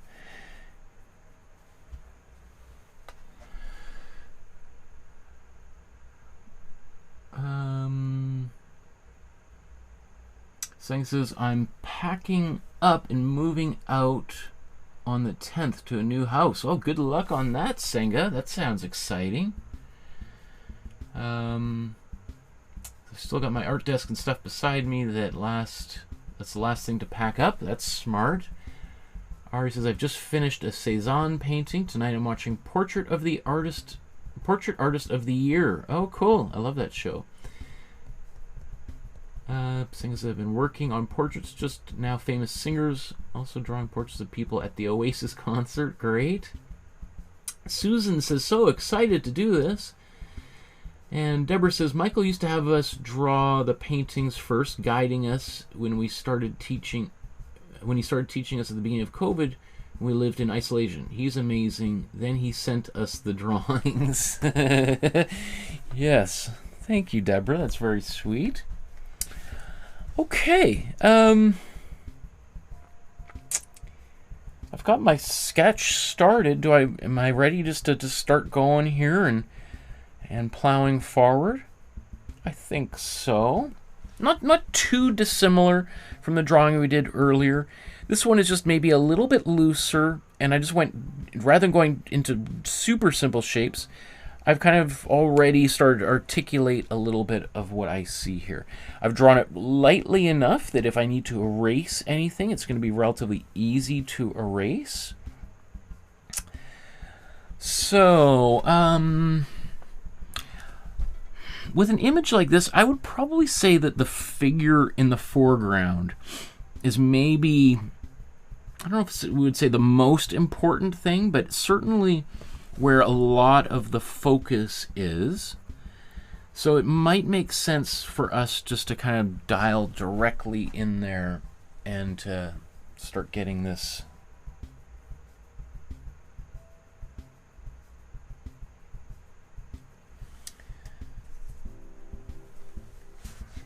Kind of hard for me to show this, I think.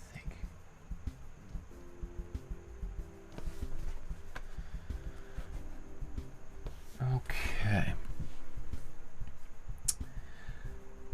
So I could really start anywhere. Maybe I'm just going to start on this sleeve.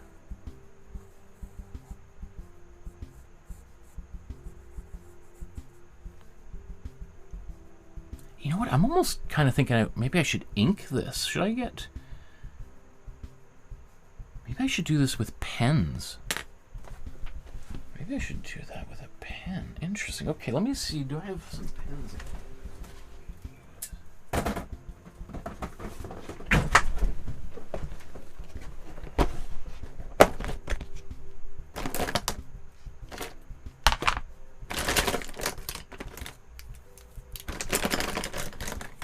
I don't think I've done something like this on my channel in a long time. Or have I ever done this? I used to do this stuff all the time.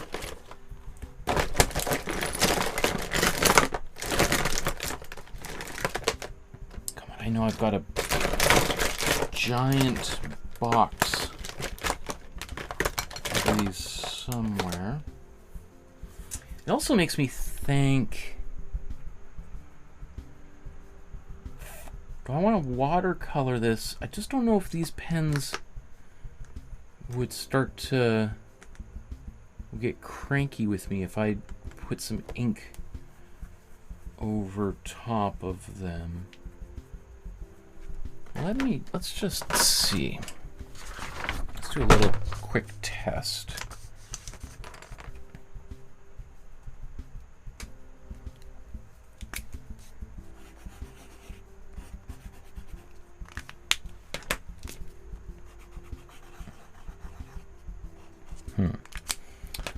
know I've got a big box full of really nice pens.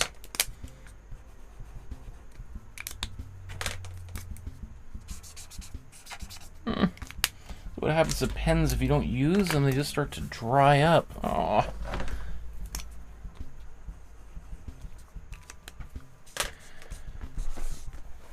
Okay, I'm just going to take a little bit of my tea here.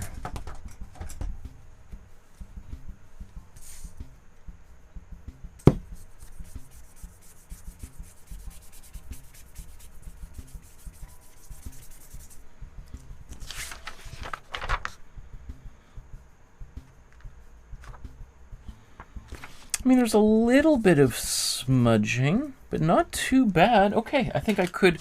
So I'm just testing because I want to make sure if I do a drawing with my pens and then I go and try to put a little bit of color ink or watercolor or ink over top of it, brush it on, will the drawing just completely fall apart? So I don't think so, but good to know. So where was I?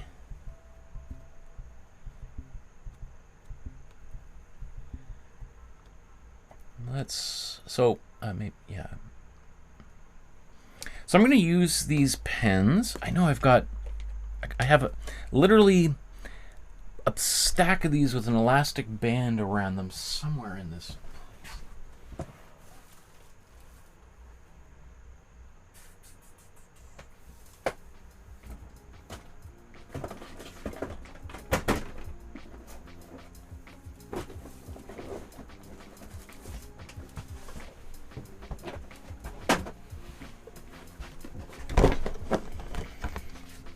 Got some inks, so we'll use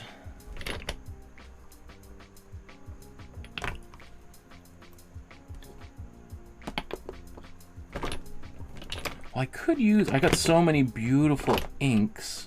I'm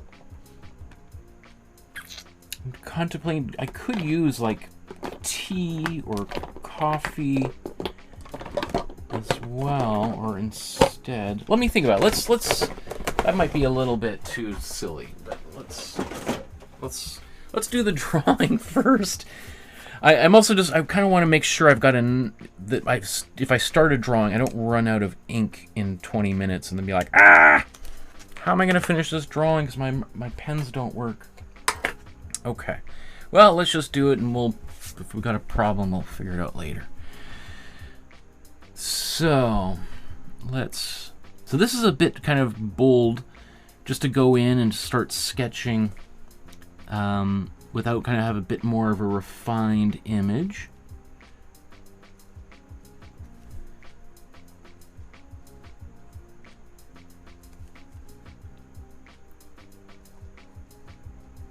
So this takes a bit more confidence to do something like this. Let's pull that up here.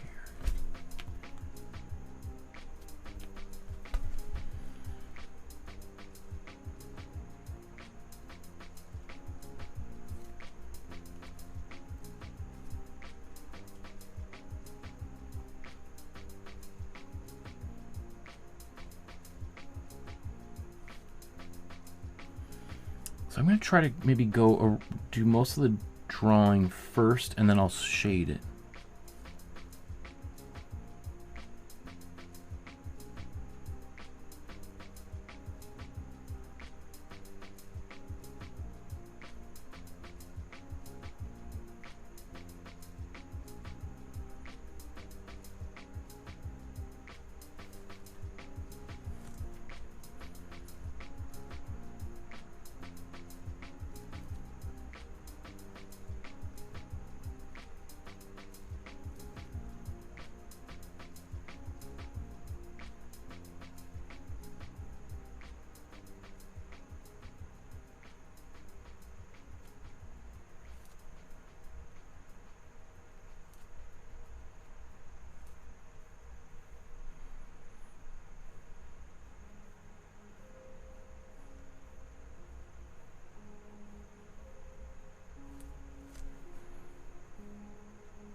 rather than just spending a bunch of time here again, maybe in case my pens don't last, I want to make sure I get most of the drawing in. You can see also the style that I'm using. I'm trying to replicate a little bit of his style. It's kind of loose, shorter kind of lines. Kind of has a very kind of sketchy thing, which is why I feel like he might have sketched this directly onto the plate itself. Okay, so that's his elbow.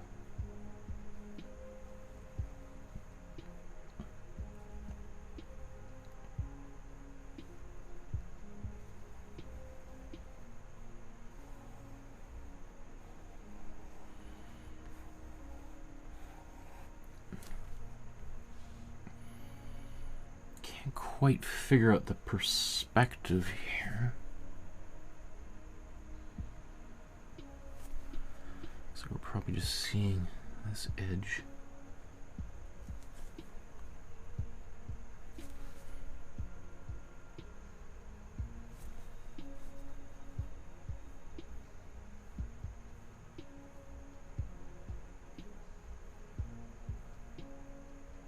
I don't know, what do you think this is? Is this a paintbrush, maybe?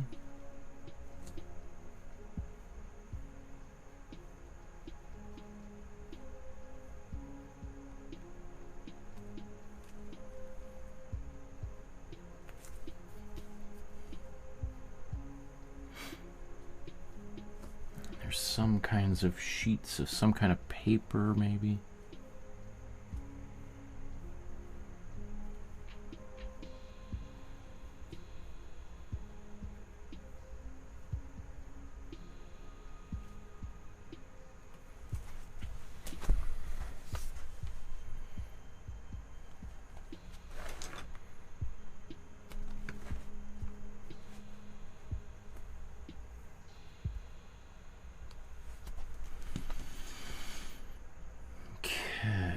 Looking at here, we got a fold coming up.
You can really see kind of the sketchy quality of these lines. So definitely, I bet you he sketched this out from scratch. He might have had a drawing he was referring to. He had done a sketch before, but it looks like a lot of planning is done directly on the etching plate. So he's using like the etching plate like a sketchbook. Or in other words, he doesn't have the whole thing maybe as meticulously planned out as other artists might do working on a similar kind of image.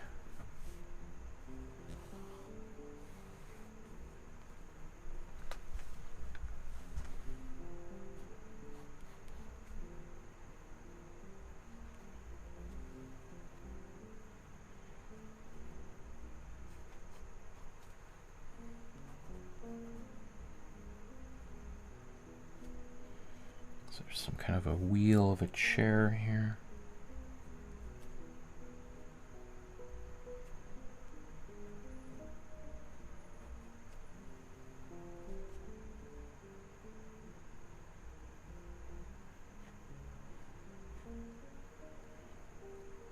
Okay.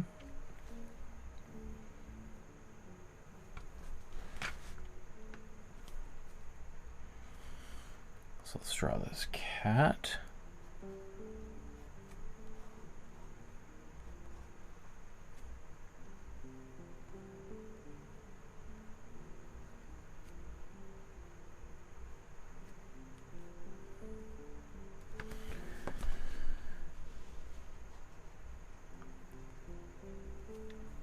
So I'm going to move this cat's, this is where I originally had the head, but I'm going to put the head up higher here.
Okay.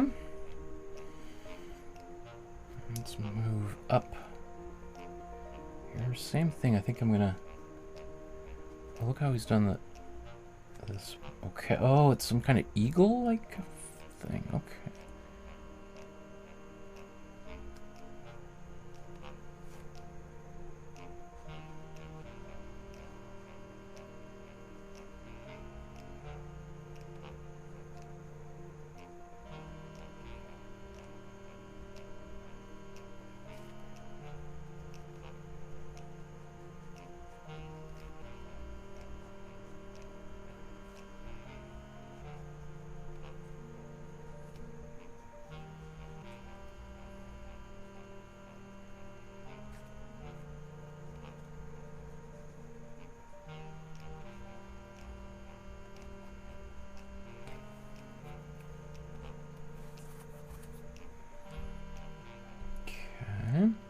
I think I can delete my lines here.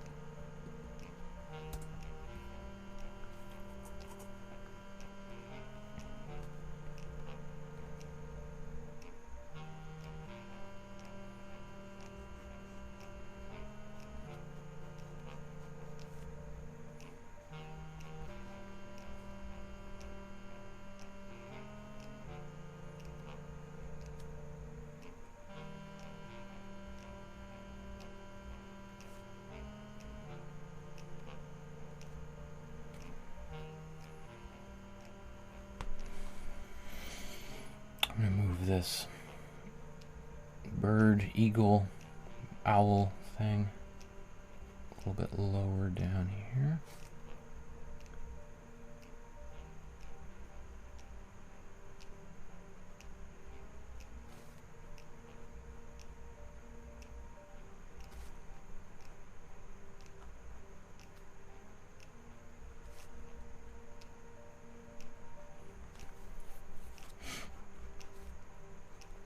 Oops.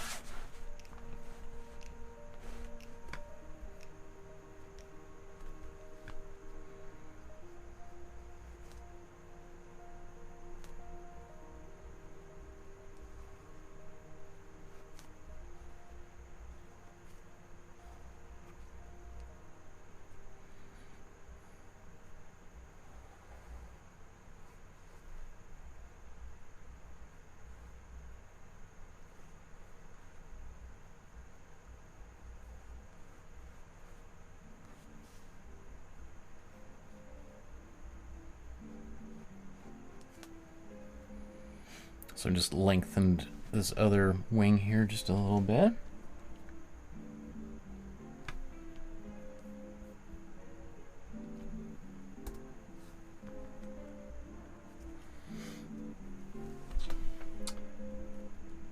Jim Misoto says, I'm on episode 5 of your art class. I'm really loving it so far. Awesome.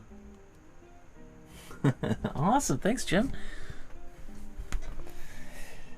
Okay.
Okay, so I'm just going to keep sketching in these really roughly, and then we'll come back in and I'll start kind of shading and darkening everything.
So obviously the more and more I do, the more I'm realizing, oh look, there's this little thing in the background, another one in the background.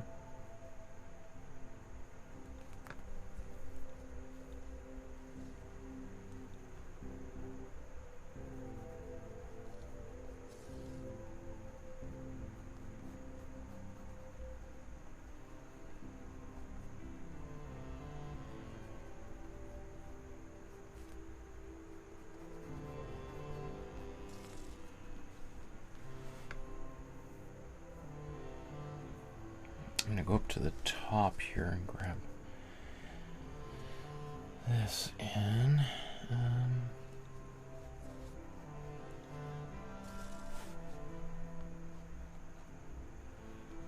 This guy looks particularly creepy and nasty. What on earth?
Okay. How about let's just take a look at these side by side.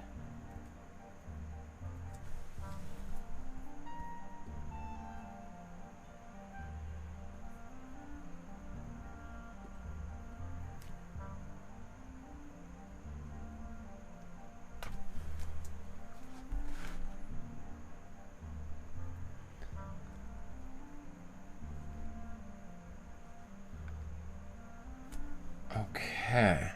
Let's focus that.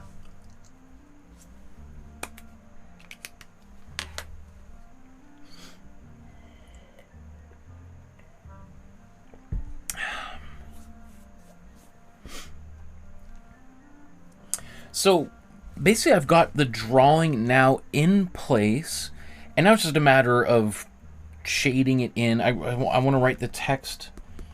Should I write the text in English or in Spanish? I think I'm going to write it in English, just so people can see that. No disrespect to Goya. Obviously, he was Spanish. But maybe just to show people that it can be done and it's not super difficult. I think, however, I'm just going to take a second to maybe put my teapot on, and I'll be right back. So I'm just going to put these side by side here for a second.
Okay.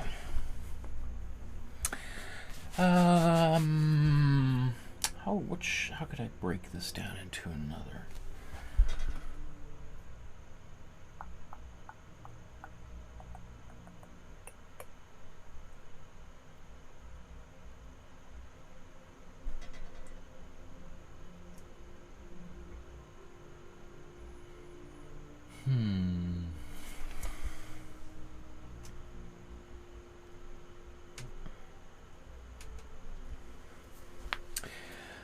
Okay, so I feel like I've got my drawing in place. The composition is pretty well sorted.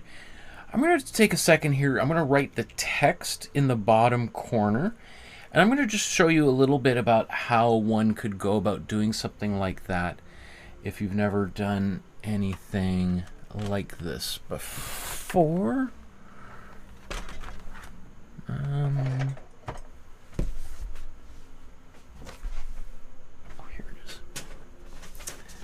Okay.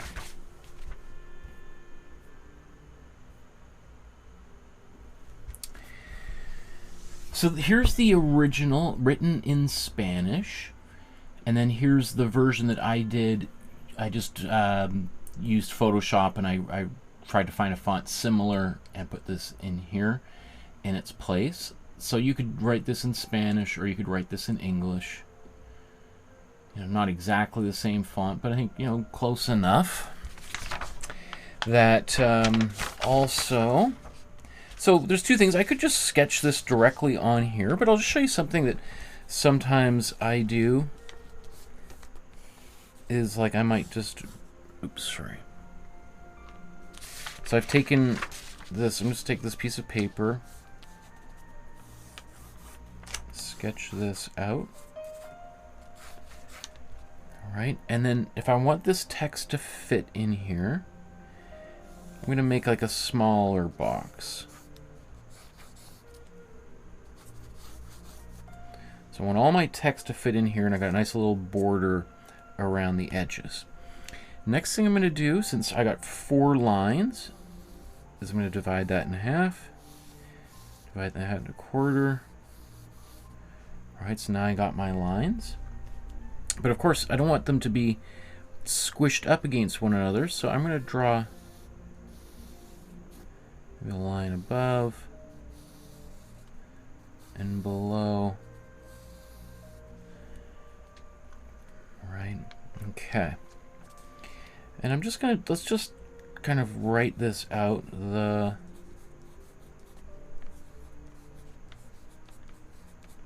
sleep of reason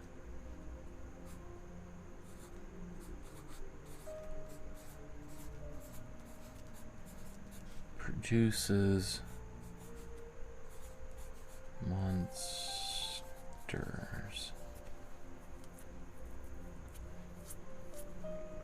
Okay.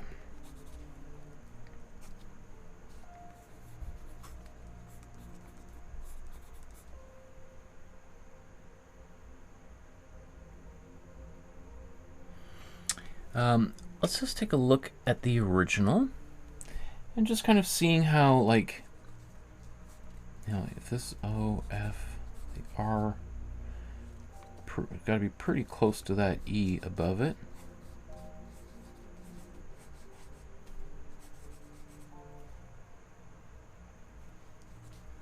Okay. If I feel confident enough about that, then I'm going to do the same thing here. Sketch this out.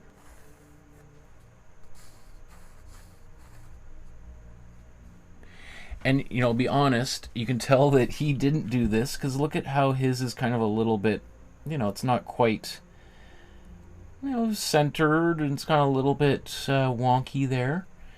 So you could kind of, if you want to make it feel a little bit more casual, like his, you could do that.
Okay.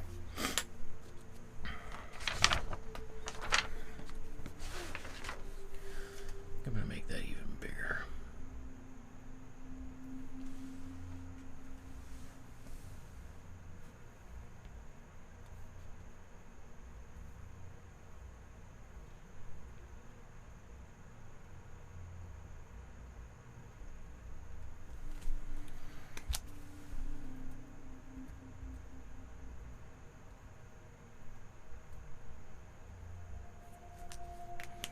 So I'd kind of use this as maybe a bit of reference here.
So I'm trying to allow it to be a little bit wonky. If I really wanted to be perfect, I would have spent more time drawing this out.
That's interesting. Let's do that. I kind of like, I've never really seen.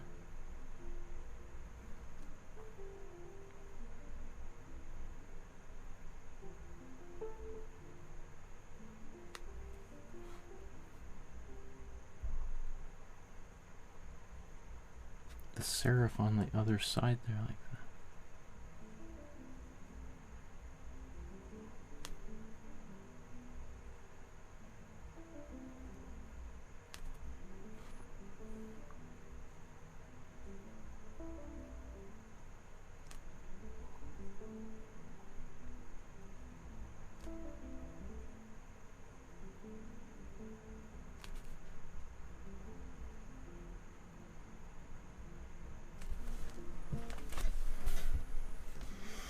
It's a little bit tight. I really probably could have had a bit more space in between these lines for the some of these taller letters. Didn't quite think it through completely.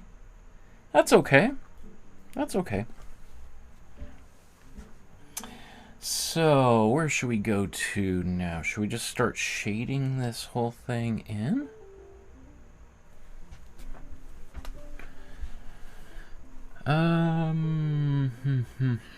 I guess let's maybe let's go to the jacket and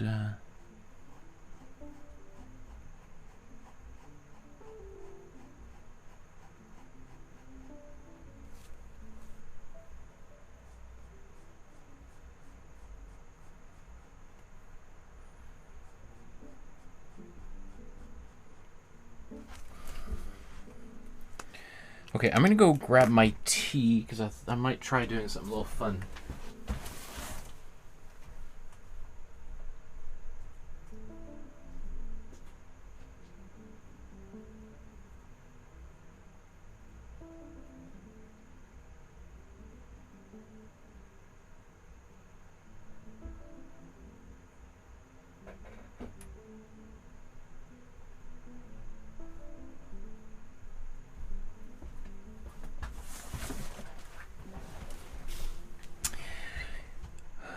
Okay, so I've got a cup of tea, and there's maybe, how would you say, maybe a fifth or sixth of water and 2 tea bags in there of red rose tea, which is like your orange pekoe. So I'm going to put that here, let this brew, because I'm going to try doing try painting this with my tea. Okay, but we're going to let that steep for as long as possible here.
So to help distinguish the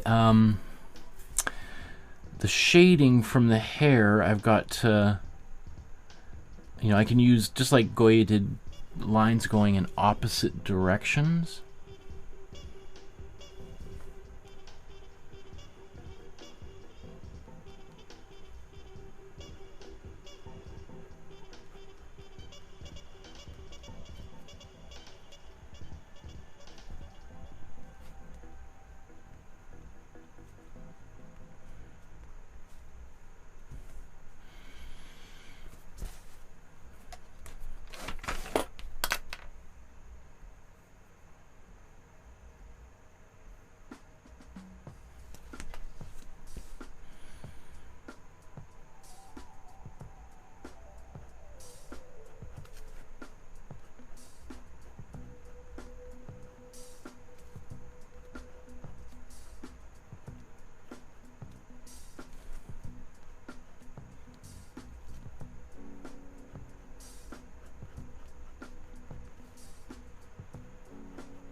I'm going to use that kind of brown tea to later on help to distinguish things from one another, but I think in an ideal world, the more that my lines can distinguish things, and the less heavy lifting the stain that I put on afterwards is going to have to do.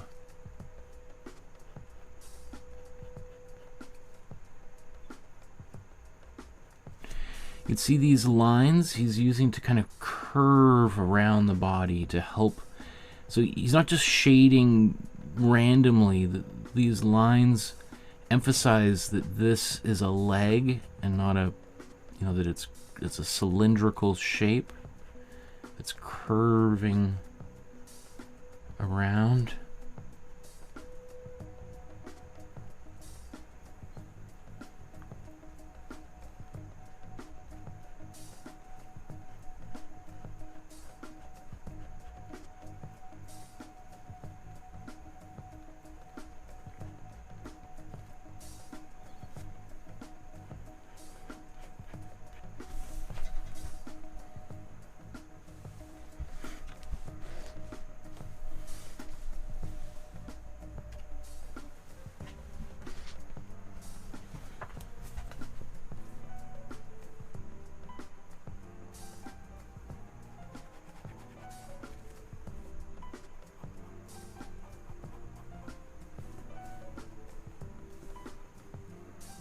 Notice he's using these horizontal lines back here to emphasize the floor and the shadow.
Oops.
Okay. You know what? I might actually, before I go any further, I'm just thinking about erasing, getting all of that done, just so that in case something happens, I can fix it at this stage. But if I try erasing later on, I could be in a bit of a, and something smudges. Well, at least if I erase early, then I can try to incorporate it into my drawing, because I don't need any pencil lines here anymore. That's why I love these kneadable erasers. They leave almost little to no residue, so I don't have stuff scattering all over my table.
I like this character right here. Might be one of my favorite in this whole thing. What a weirdo.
funny, like some of these monstrous creatures appear kind of scared too, which is interesting to think about.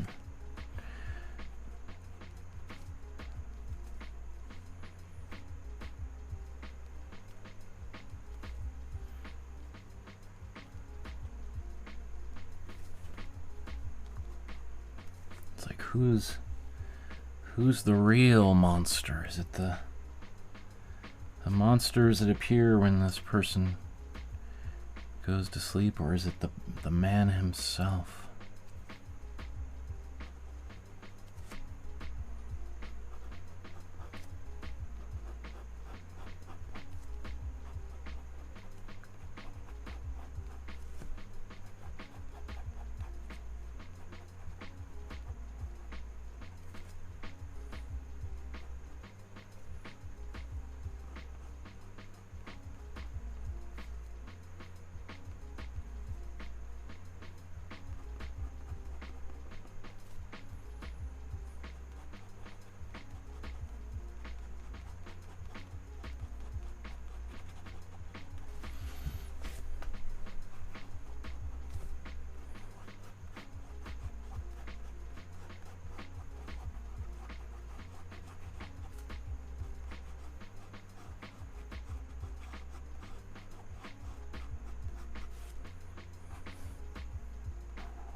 So you might see different things in those dark areas than I do, and that's all right too, right?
Mel says, I'm really happy to see a new live video. I'm too tired to draw today, but definitely do it later. Awesome. Thanks, Mel. Thanks for stopping by to say hello. Awesome.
This might be the scariest one of them all.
have a lot to say at the moment.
Kind of looks a little bit like the Batman logo there.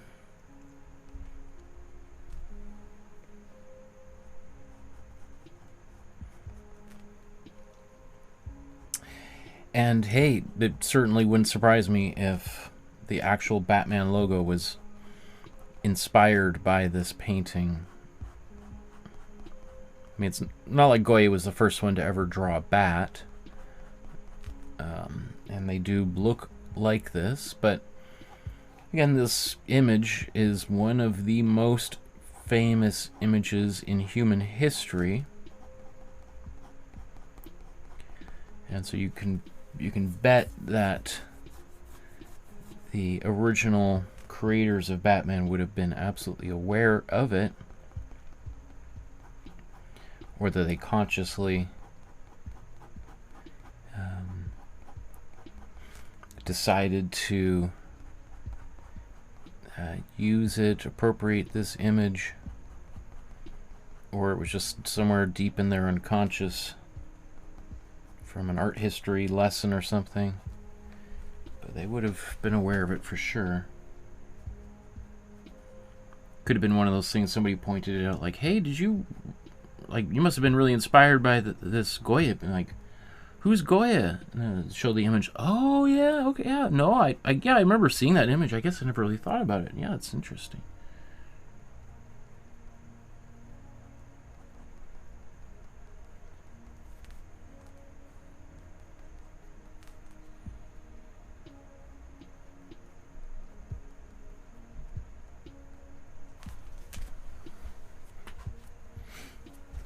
Okay. Let's back out again.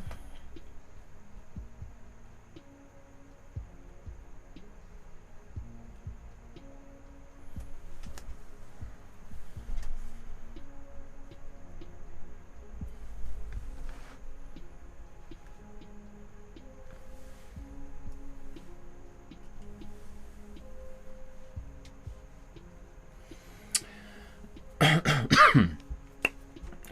I'm gonna do a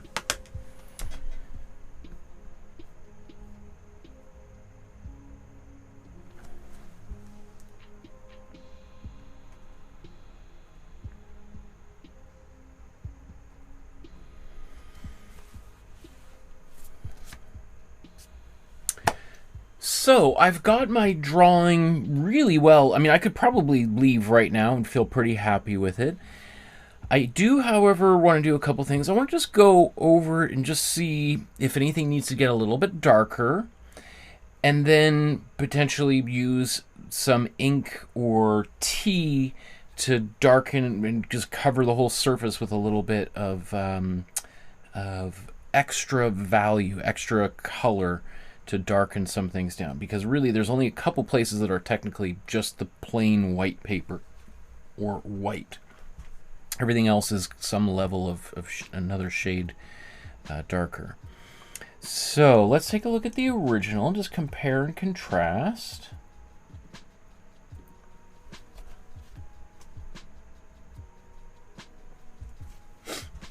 Okay.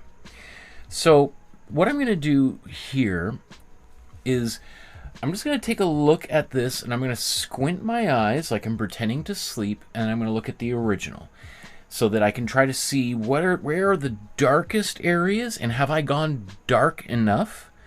And also just I can think about what are the lightest areas, so when I do start putting some ink on here, I can remember to leave those areas blank. So if I squint my eyes while I look at it, and maybe I'll put both of these up on the screen, you can do the same thing. Now it's a little bit tricky because again, there's ink on top this that I'm going to put on here.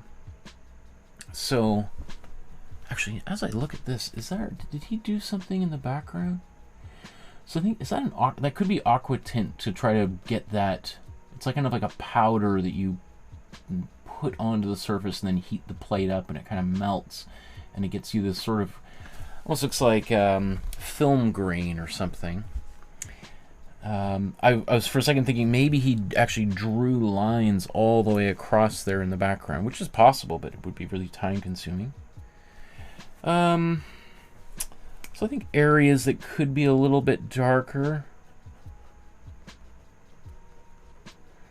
like his waist here.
So when everything's kind of a little bit dark and gray, it's the areas that are in the shadows kind of start to fade away. So we have to kind of bring them back up a little bit.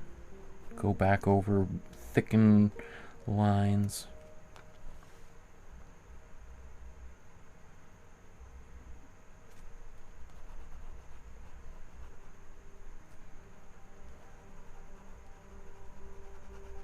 You'll notice shadows are almost always darkest very close to the figure. Sometimes there's a bit of reflected light there, but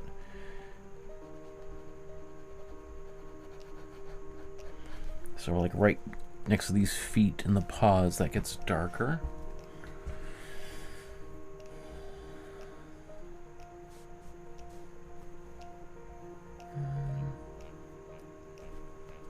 Oh, I notice he's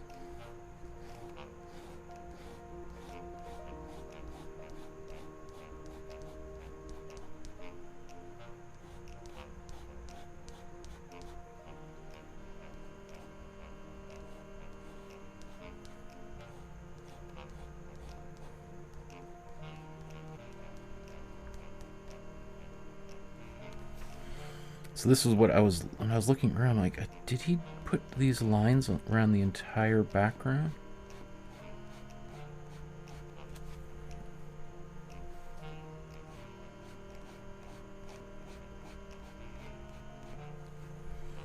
And he didn't. They kind of stop around there, don't they?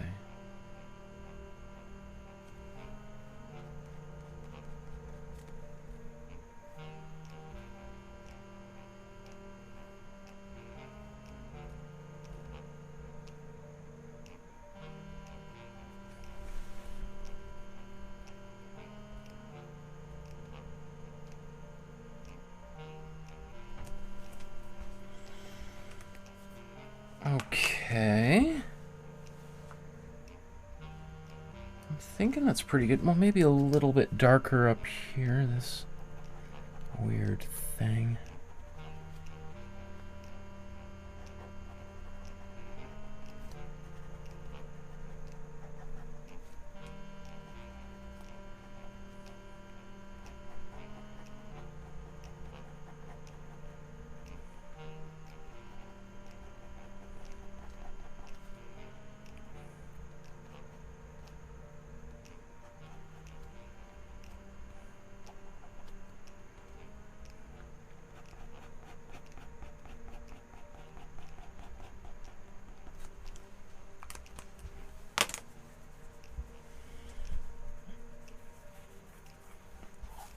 Okay.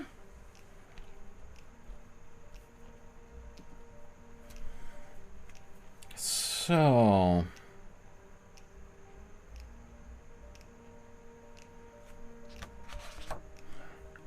I'm just checking to see how thick this paper. It should absorb paint and water relatively okay. So let's do another chapter here.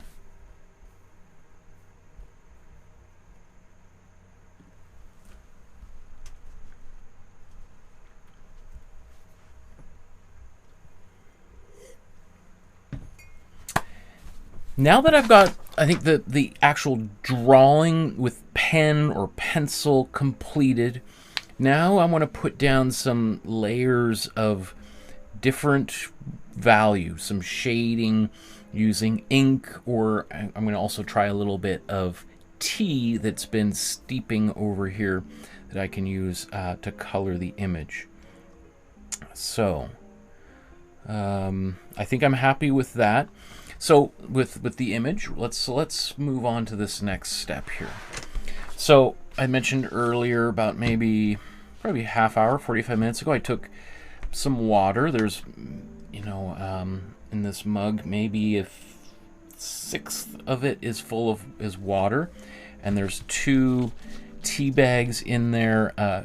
Red rose tea, which is like your Tetley tea, like orange pekoe tea, which is one of the darker teas. Like if you use green tea, which I love, I drink lots of green tea every day, but it's not going to have quite the darker values that this is going to have.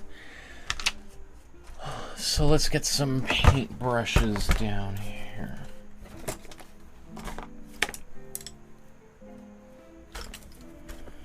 We're going to paint it just like we would paint anything else.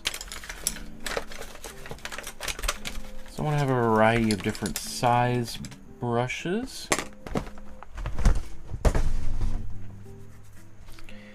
And I'm just going to do a little test. In fact, just going to stir these tea bags up here.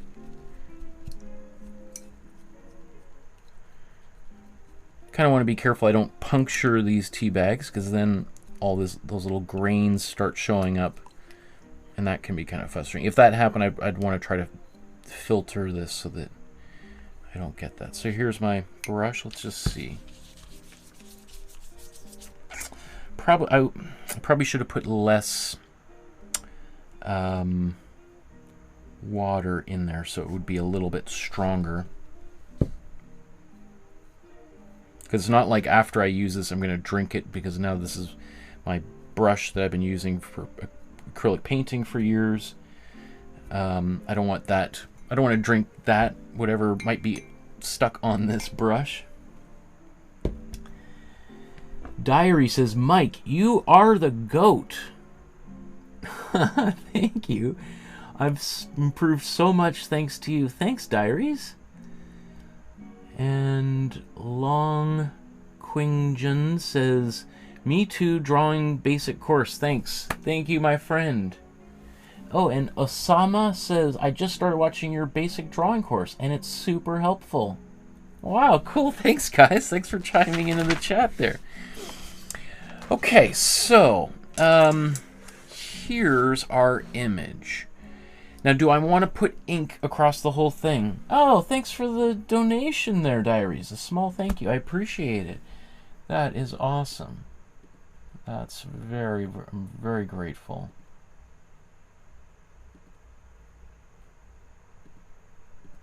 Well, it won't let me like it. Okay, well, I do like it. Okay, so let's take a look at the original here, and just think about if we were to leave the page blank, leave it white. What would I leave? Well, we can see some of these wings, that owl, some of this here, little bits here. Obviously, the back of this guy's jacket and hands. The text, was that white or is it a little bit darker? I think it's a little bit light, and maybe let's leave it white for now. See some of these eyes, and pretty much everything else is a bit darker. Whoa. So I'm gonna darken this whole thing, and I'm gonna use a few different brushes because I got to work a little kind of quickly. The way he did this with in the printmaking process is he could apply any of that aqua tint or to kind of slightly darken areas and then just use like a little rag and kind of wipe things away. Kind of a nice, slow, calm process. For this, though, if I wait too long, I might start getting kind of ridges and things, and it can be kind of frustrating, right? So this is a bit more of like a performative kind of exercise that I'm about to do next, where I'm trying to kind of go relatively quickly to do this. So, and you know what? It's always a good idea to maybe take a picture of your work in progress.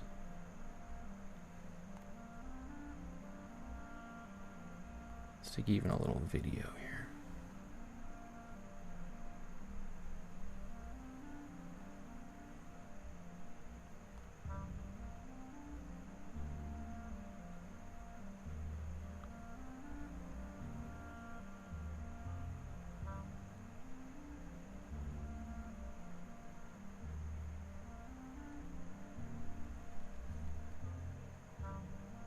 Okay. So, oops, let's bring that back. Okay. Where should I start? Let's,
It's kind of nice. It gives it this very sepia kind of quality.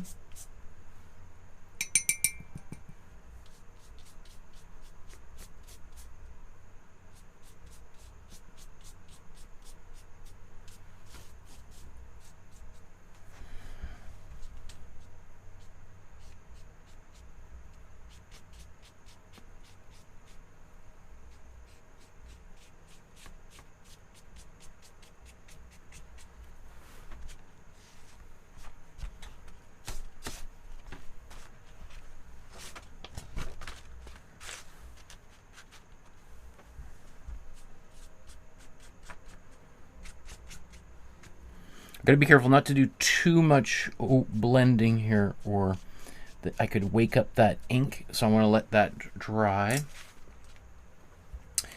While that's happening, I'm gonna do the. I'm using like an orange Pico tea. Yeah, black, just your standard cheap black tea. Doesn't have to be anything particularly special or expensive. I would probably even imagine the cheaper it is, maybe the darker it is. Could be. And there's 2 tea bags in there too, just to kind of give it... I should have put less water in here. As soon as I poured the kettle into there, I was like, I put too much water in. But the good thing about that being less strong is it does give me plenty of opportunity to do multiple layers on this.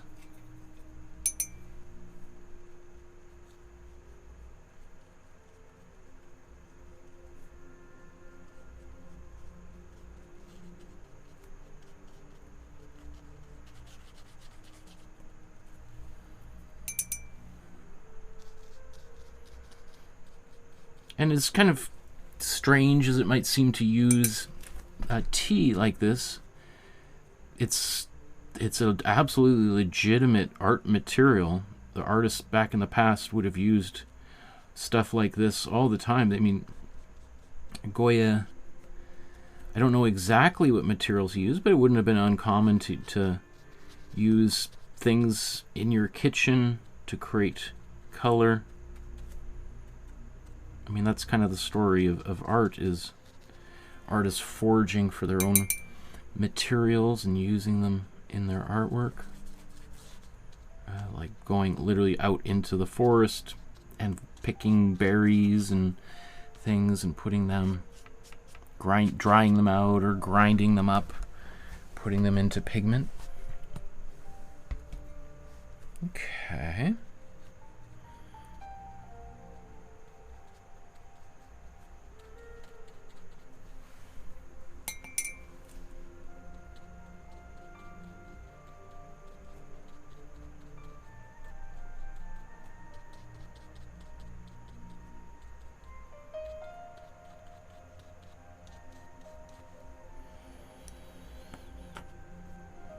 Diary says, that's actually funny. I wanted to make a landscape drawing I made look vintage or have an old type of aesthetic, and I thought of pouring tea on the drawing and letting it dry.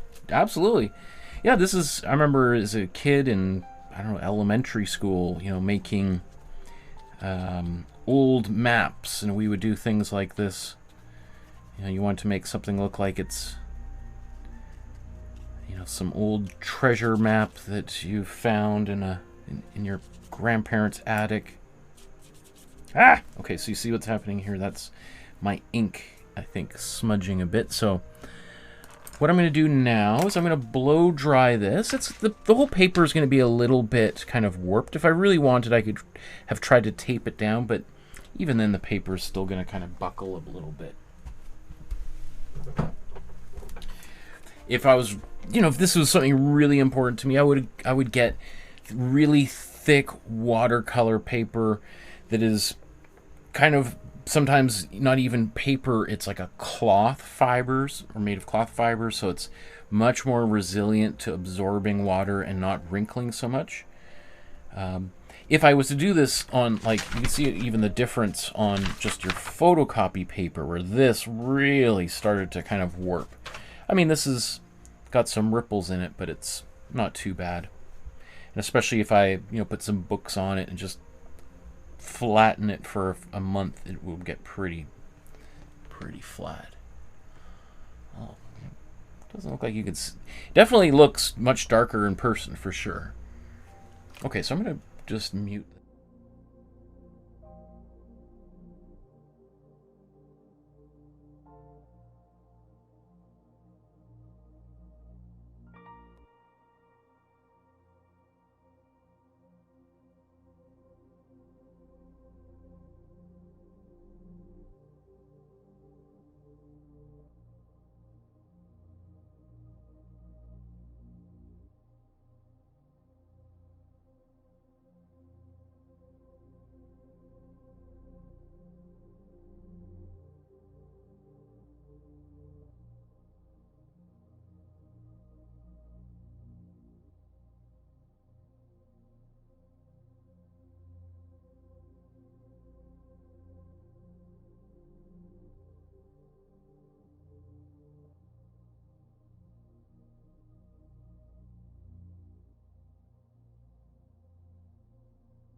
Okay, so I give it a good blow dry. One thing that happened as it blow dried, it kind of actually flattened down a little bit. So while it was quite wrinkly before, it's it's still got a bit of a wrinkle to it, but noticeably more flat again. Other areas, it's kind of hard to see, but like maybe let's zoom in here. So there was an area here. I was hoping that was just because the paper got so wet that it was kind of getting a little bit clear. But I think that's really just the ink that's smudged. So you really got to be careful what material you're using. If you go too far, it's really going to start to kind of that ink will smudge and smear and okay. So let's. I'm just going to do another layer. I can do this infinitely, and it'll just keep getting darker and darker.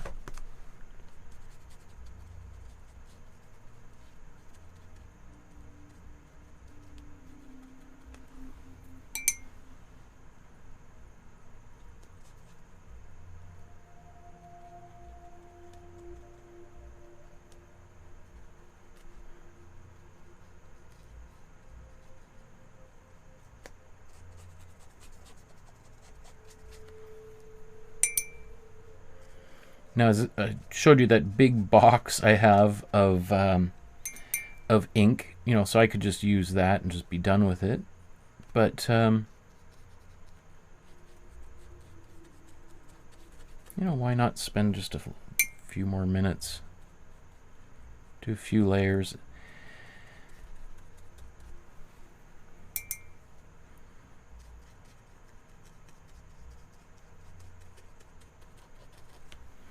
It's also, again, I think most people just would never think of using tea or coffee to make serious artwork with.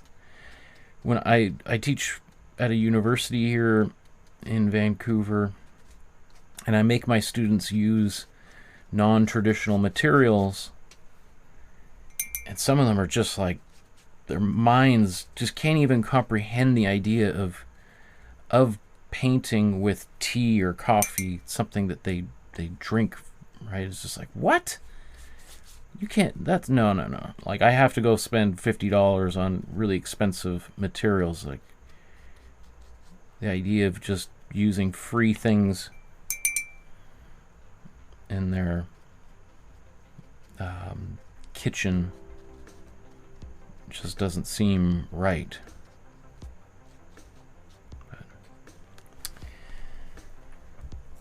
Now, if I really wanted to have done something closer to the original here, I could have just, instead of outlining this with pen, just left it with pencil, done exactly what I'm doing right now, erased the pencil, and I would have something that would appear much closer to the effect that we see down here.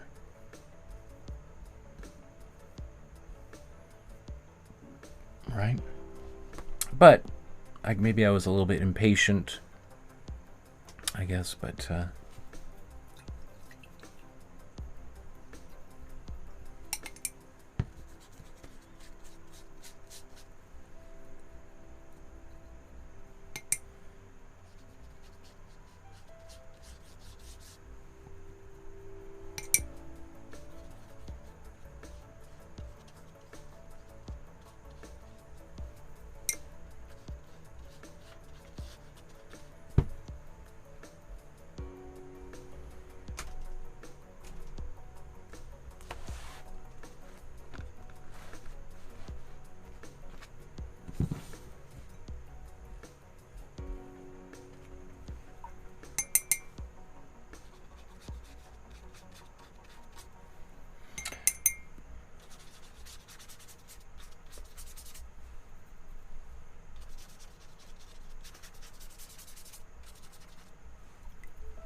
so part of me is a little bit impatient, thinks, well, maybe I'll just break out the ink and we'll just get this. I can put a dark layer in really quickly, and then another part of me is like, well, I kind of like that. Maybe people can see that you could do a whole painting with just tea.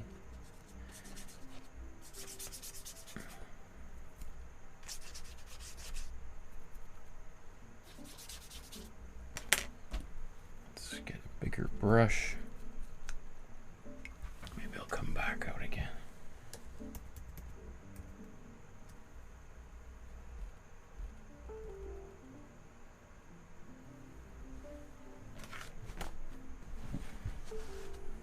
I think it's now a little bit easier to see on camera, I think, right?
Okay, got to be careful about overdoing this because then I'm going to start smearing some ink around. So I think I'm going to blow dry this, and maybe we'll do one more layer, and I think that's probably good enough. Okay. I do, maybe just before I do any blow drying, it is, if there is some areas of like big puddles of water, that would be also a concern, because then that water can start to spray all over the place.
Okay.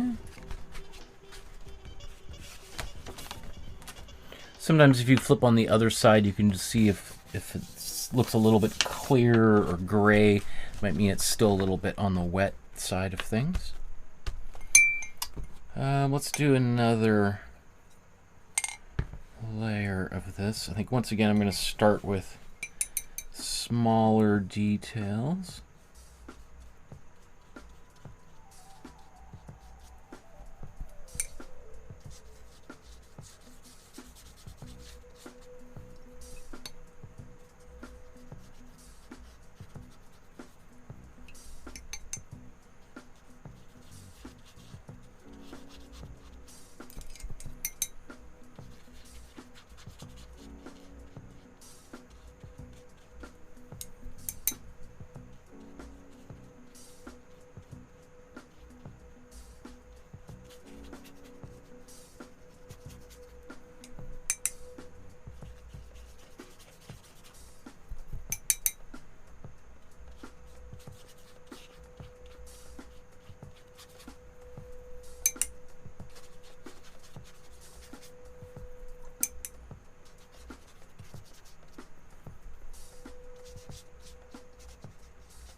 So the sketchbook I'm using is a mixed media sketchbook that has really relatively thick pages, and so that makes it perfect for doing something like this.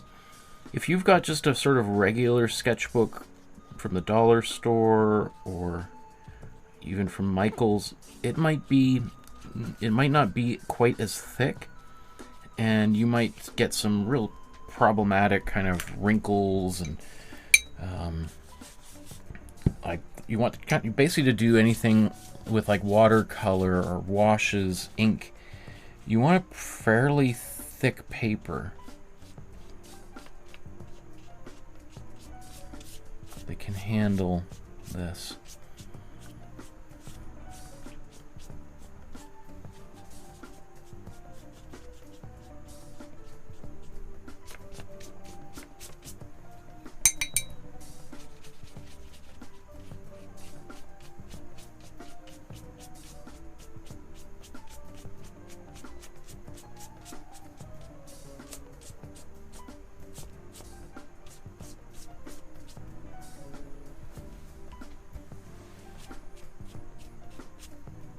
Got to be careful about brushing into areas that are where the ink is pretty saturated.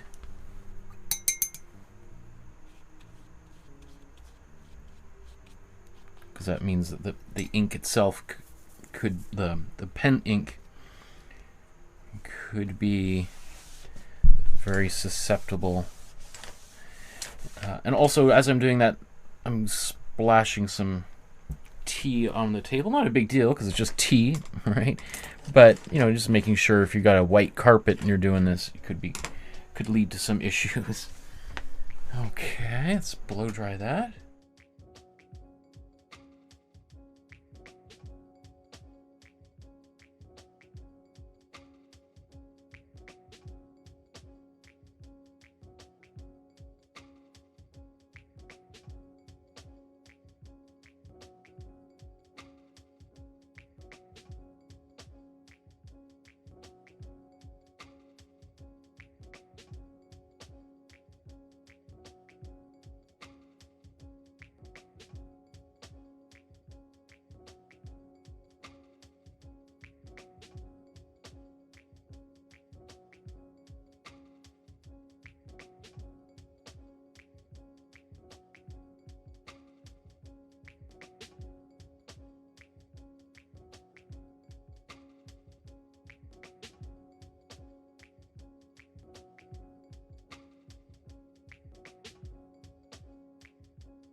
I should have mentioned one thing you might have seen me doing is, as I was blow drying it, is just pulling the edges of the paper like that, just to help, as it dries, return it back to its original state, as opposed to blow drying it and letting it dry into the more wrinkly state that it was in before. It is funny how it feels now, like thicker, which is absurd because I mean maybe it's a micron thicker than this regular paper, but it definitely feels stiffer than the unpainted paper. I mean because really all that's on here is just a stain, and yet somehow it affects the fibers of the paper a little bit. It makes them a little bit more. It just feels more robust. Like it feels like this feels more wobbly. Like that does not want to curl or bend. Right, that doesn't. It's kind of interesting to think about. I don't know why that is behaving that way. I think it's something to do with the paper being kind of wet, that the fibers, have been kind of realigned or something. I don't know. Spectrum Bright says, "Hey, good to see you after so long. Live from Nepal. Awesome. Wow, I wonder what time it's in Nepal right now. That's so blows my mind. Great to see you. Thank you so much for tuning in." Okay. I mean, I think I could keep going and going, but I think everybody kind of gets the idea at this point, and it is kind of nice. You can see how when I first did that first layer, it was barely visible on camera, and now you can see how much darker it is.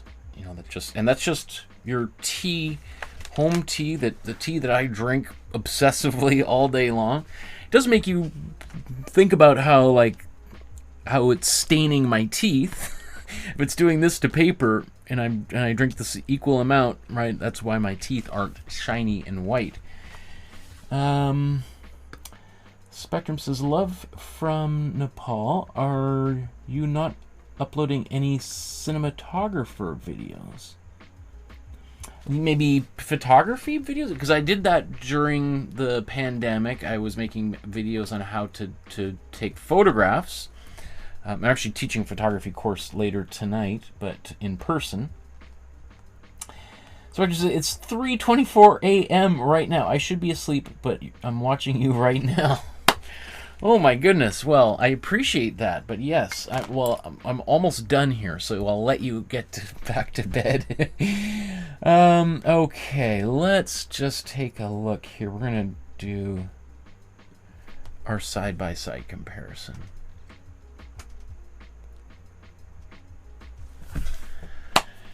Okay, we have reached that point in the episode where we're going to take a look at the two artworks we created side by side and see how they turned out and whether there's anything that we could improve on or do a little bit differently.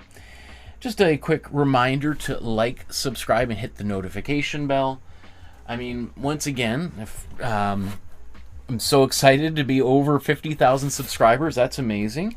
And, approaching 4 million views, which is insane.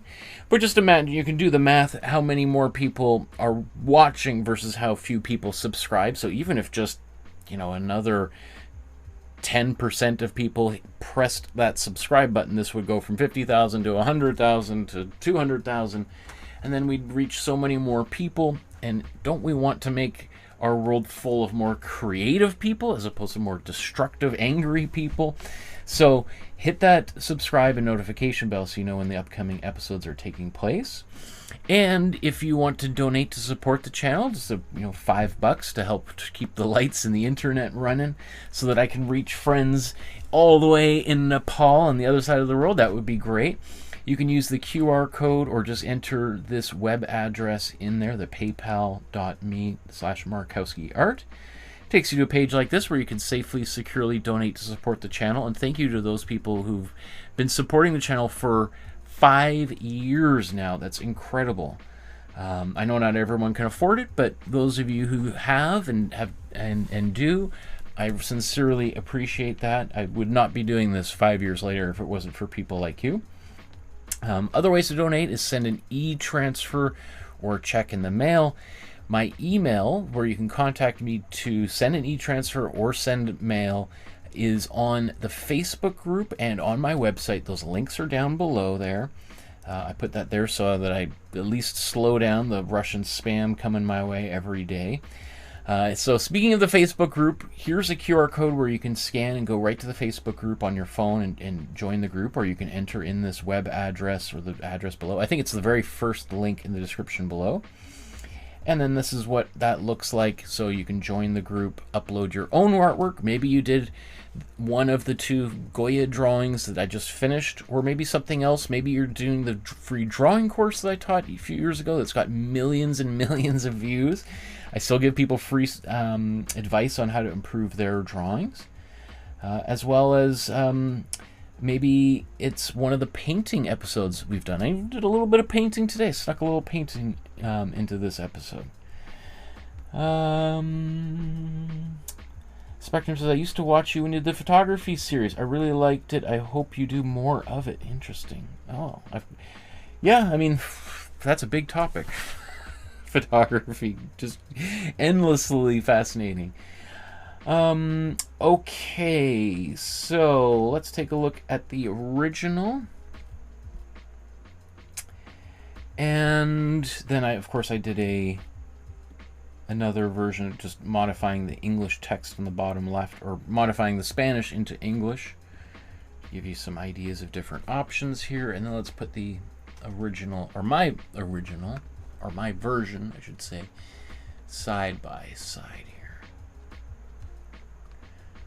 So again, as I said, I could do another layer. I could do 5 more layers of my tea stain here and continue to darken. But I think at this point we kind of get what's going, and that would take another 30 minutes to do that, and I kind of need a break. So I feel pretty good about that. It feels, I don't see any major flaws in here.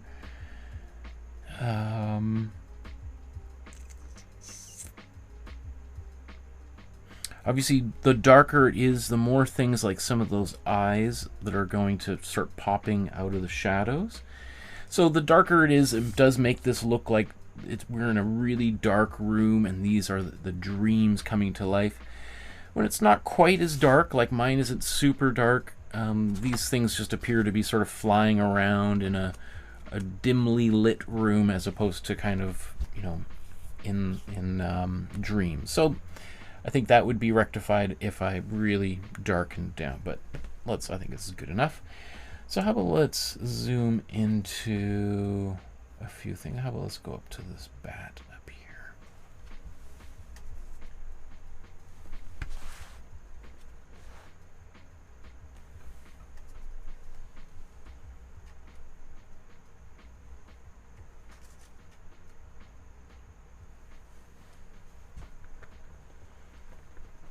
Okay, you can see that bat, I kind of changed things a little bit. I gave myself a little bit of license to, because it's so hard to kind of see what the face looked like. And I saw like there were some legs here, but I thought, if I start drawing that to wings, it's going to start crossing over. So I just maybe accentuated the legs a little bit more than they needed to be. It does make it just look that much more monstrous, so I'm happy with that. That one up in the sky does feel maybe the most menacing. The rest of them kind of almost, some of them feel kind of a little bit fluffy and maybe just as scared themselves. As I said, when we did this, it was like, that kind of starts looking a lot like the Batman logo. Right, and it is quite possible that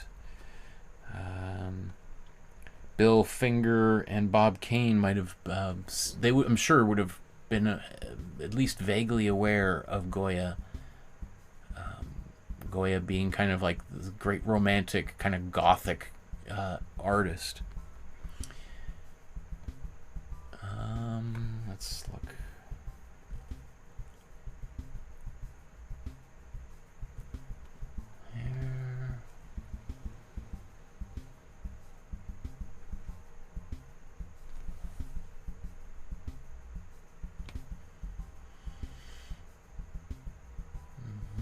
mean, maybe that cat almost is a little bit too big. Yeah, maybe if we just think about like that line of the jacket there, a little bit small, but it doesn't matter. You know, again, small details, and is it even a detail that's worth kind of thinking about? Like, does it even matter, really? Let's look at the text.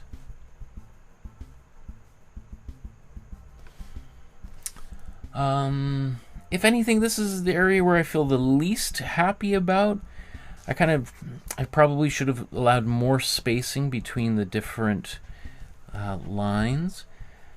Also, the way that I did the M, I tried to reproduce the way that Goya himself did it, but not super happy with this serif there. Also, the more I look at it, it does almost look like they're moving, like they've got action lines pushing it in one direction or another, and I'm almost kind of glad I didn't notice that until now, because gosh, that would have been an extra little bit level of difficulty to pull that off. We'll come back to the sleeping figure, who may or may not be Goya himself.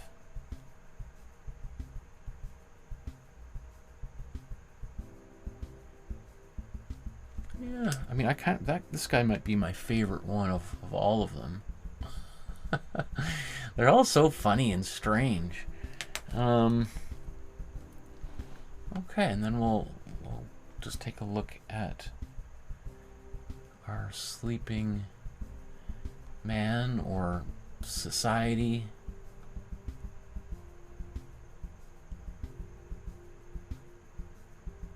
Yeah. Good.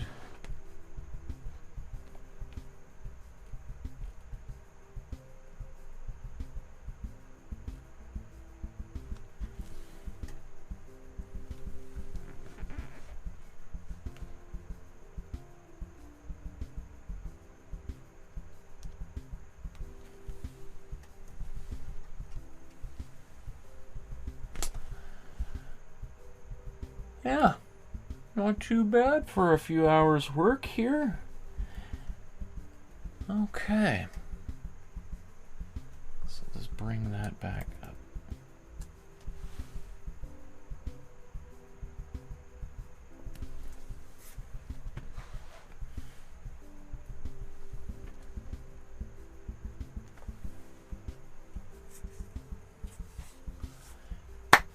Cool. Okay. Well, thank you everyone for painting along with me, or drawing along with me today. I'm so used to talking about painting. We're going to do another episode tomorrow. Tomorrow we're going to be painting a skull by Vincent van Gogh. Again, a little bit of a treat for Halloween in just a couple of days, this Friday. So if you're interested in painting that image with me, again, remember to hit that notification bell when you subscribe so you can easily find it at the top of your notifications next time you load into YouTube. Once again, the more that you're making art, the more you're talking about, watching, consuming art, the better I think it's been proven to be good for your own health and sanity, mental and physical health. And it helps encourage other people to pursue more positive directions in their life and use their energies towards constructive, productive uses rather than towards violence and anger and destruction. And in a world full of so much chaos, we need more people producing beautiful things.